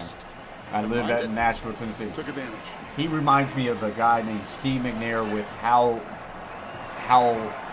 physical, gritty Those he two is. celebrated Pasadena a year ago. And how he has just fought through it. And had the same but opportunity also to do so in 78 seconds. How he has stayed positive constantly to his teammates. And he just got drilled and he stands right back up. There were moments that night where they looked listless. They did the last whistle. Williams goes down again. Again, and the ball came out. Suga Taraga and O'Toole were back there again, and just a rough night for Caleb Williams. Unlike any we've seen all year, and it's not close. Nope. So they send in the other quarterback, and Williams comes out. No. I will say he did everything he could tonight. He was bloodied in the first quarter. That was not the problem. Whatever happened to his leg. Absolutely, Joey. I would love to see him in two-tone blue for the Titans. Titans will be nowhere near close to that top pick for Caleb Williams because he is going to be right there at the top pick. So, guys, that does it. Set up a fourth down here. Utah is your Pac-12 champions. USC has been knocked out of the playoffs, and that's a tough loss to swallow. That's going to do it for this stream, guys. I appreciate y'all coming in here, hanging out with us, enjoying this game. As always, guys, hit that red button, subscribe to us. We're going to have a lot more live streams. But until next time, for the words of my mom, stay humble, stay kind. Peace!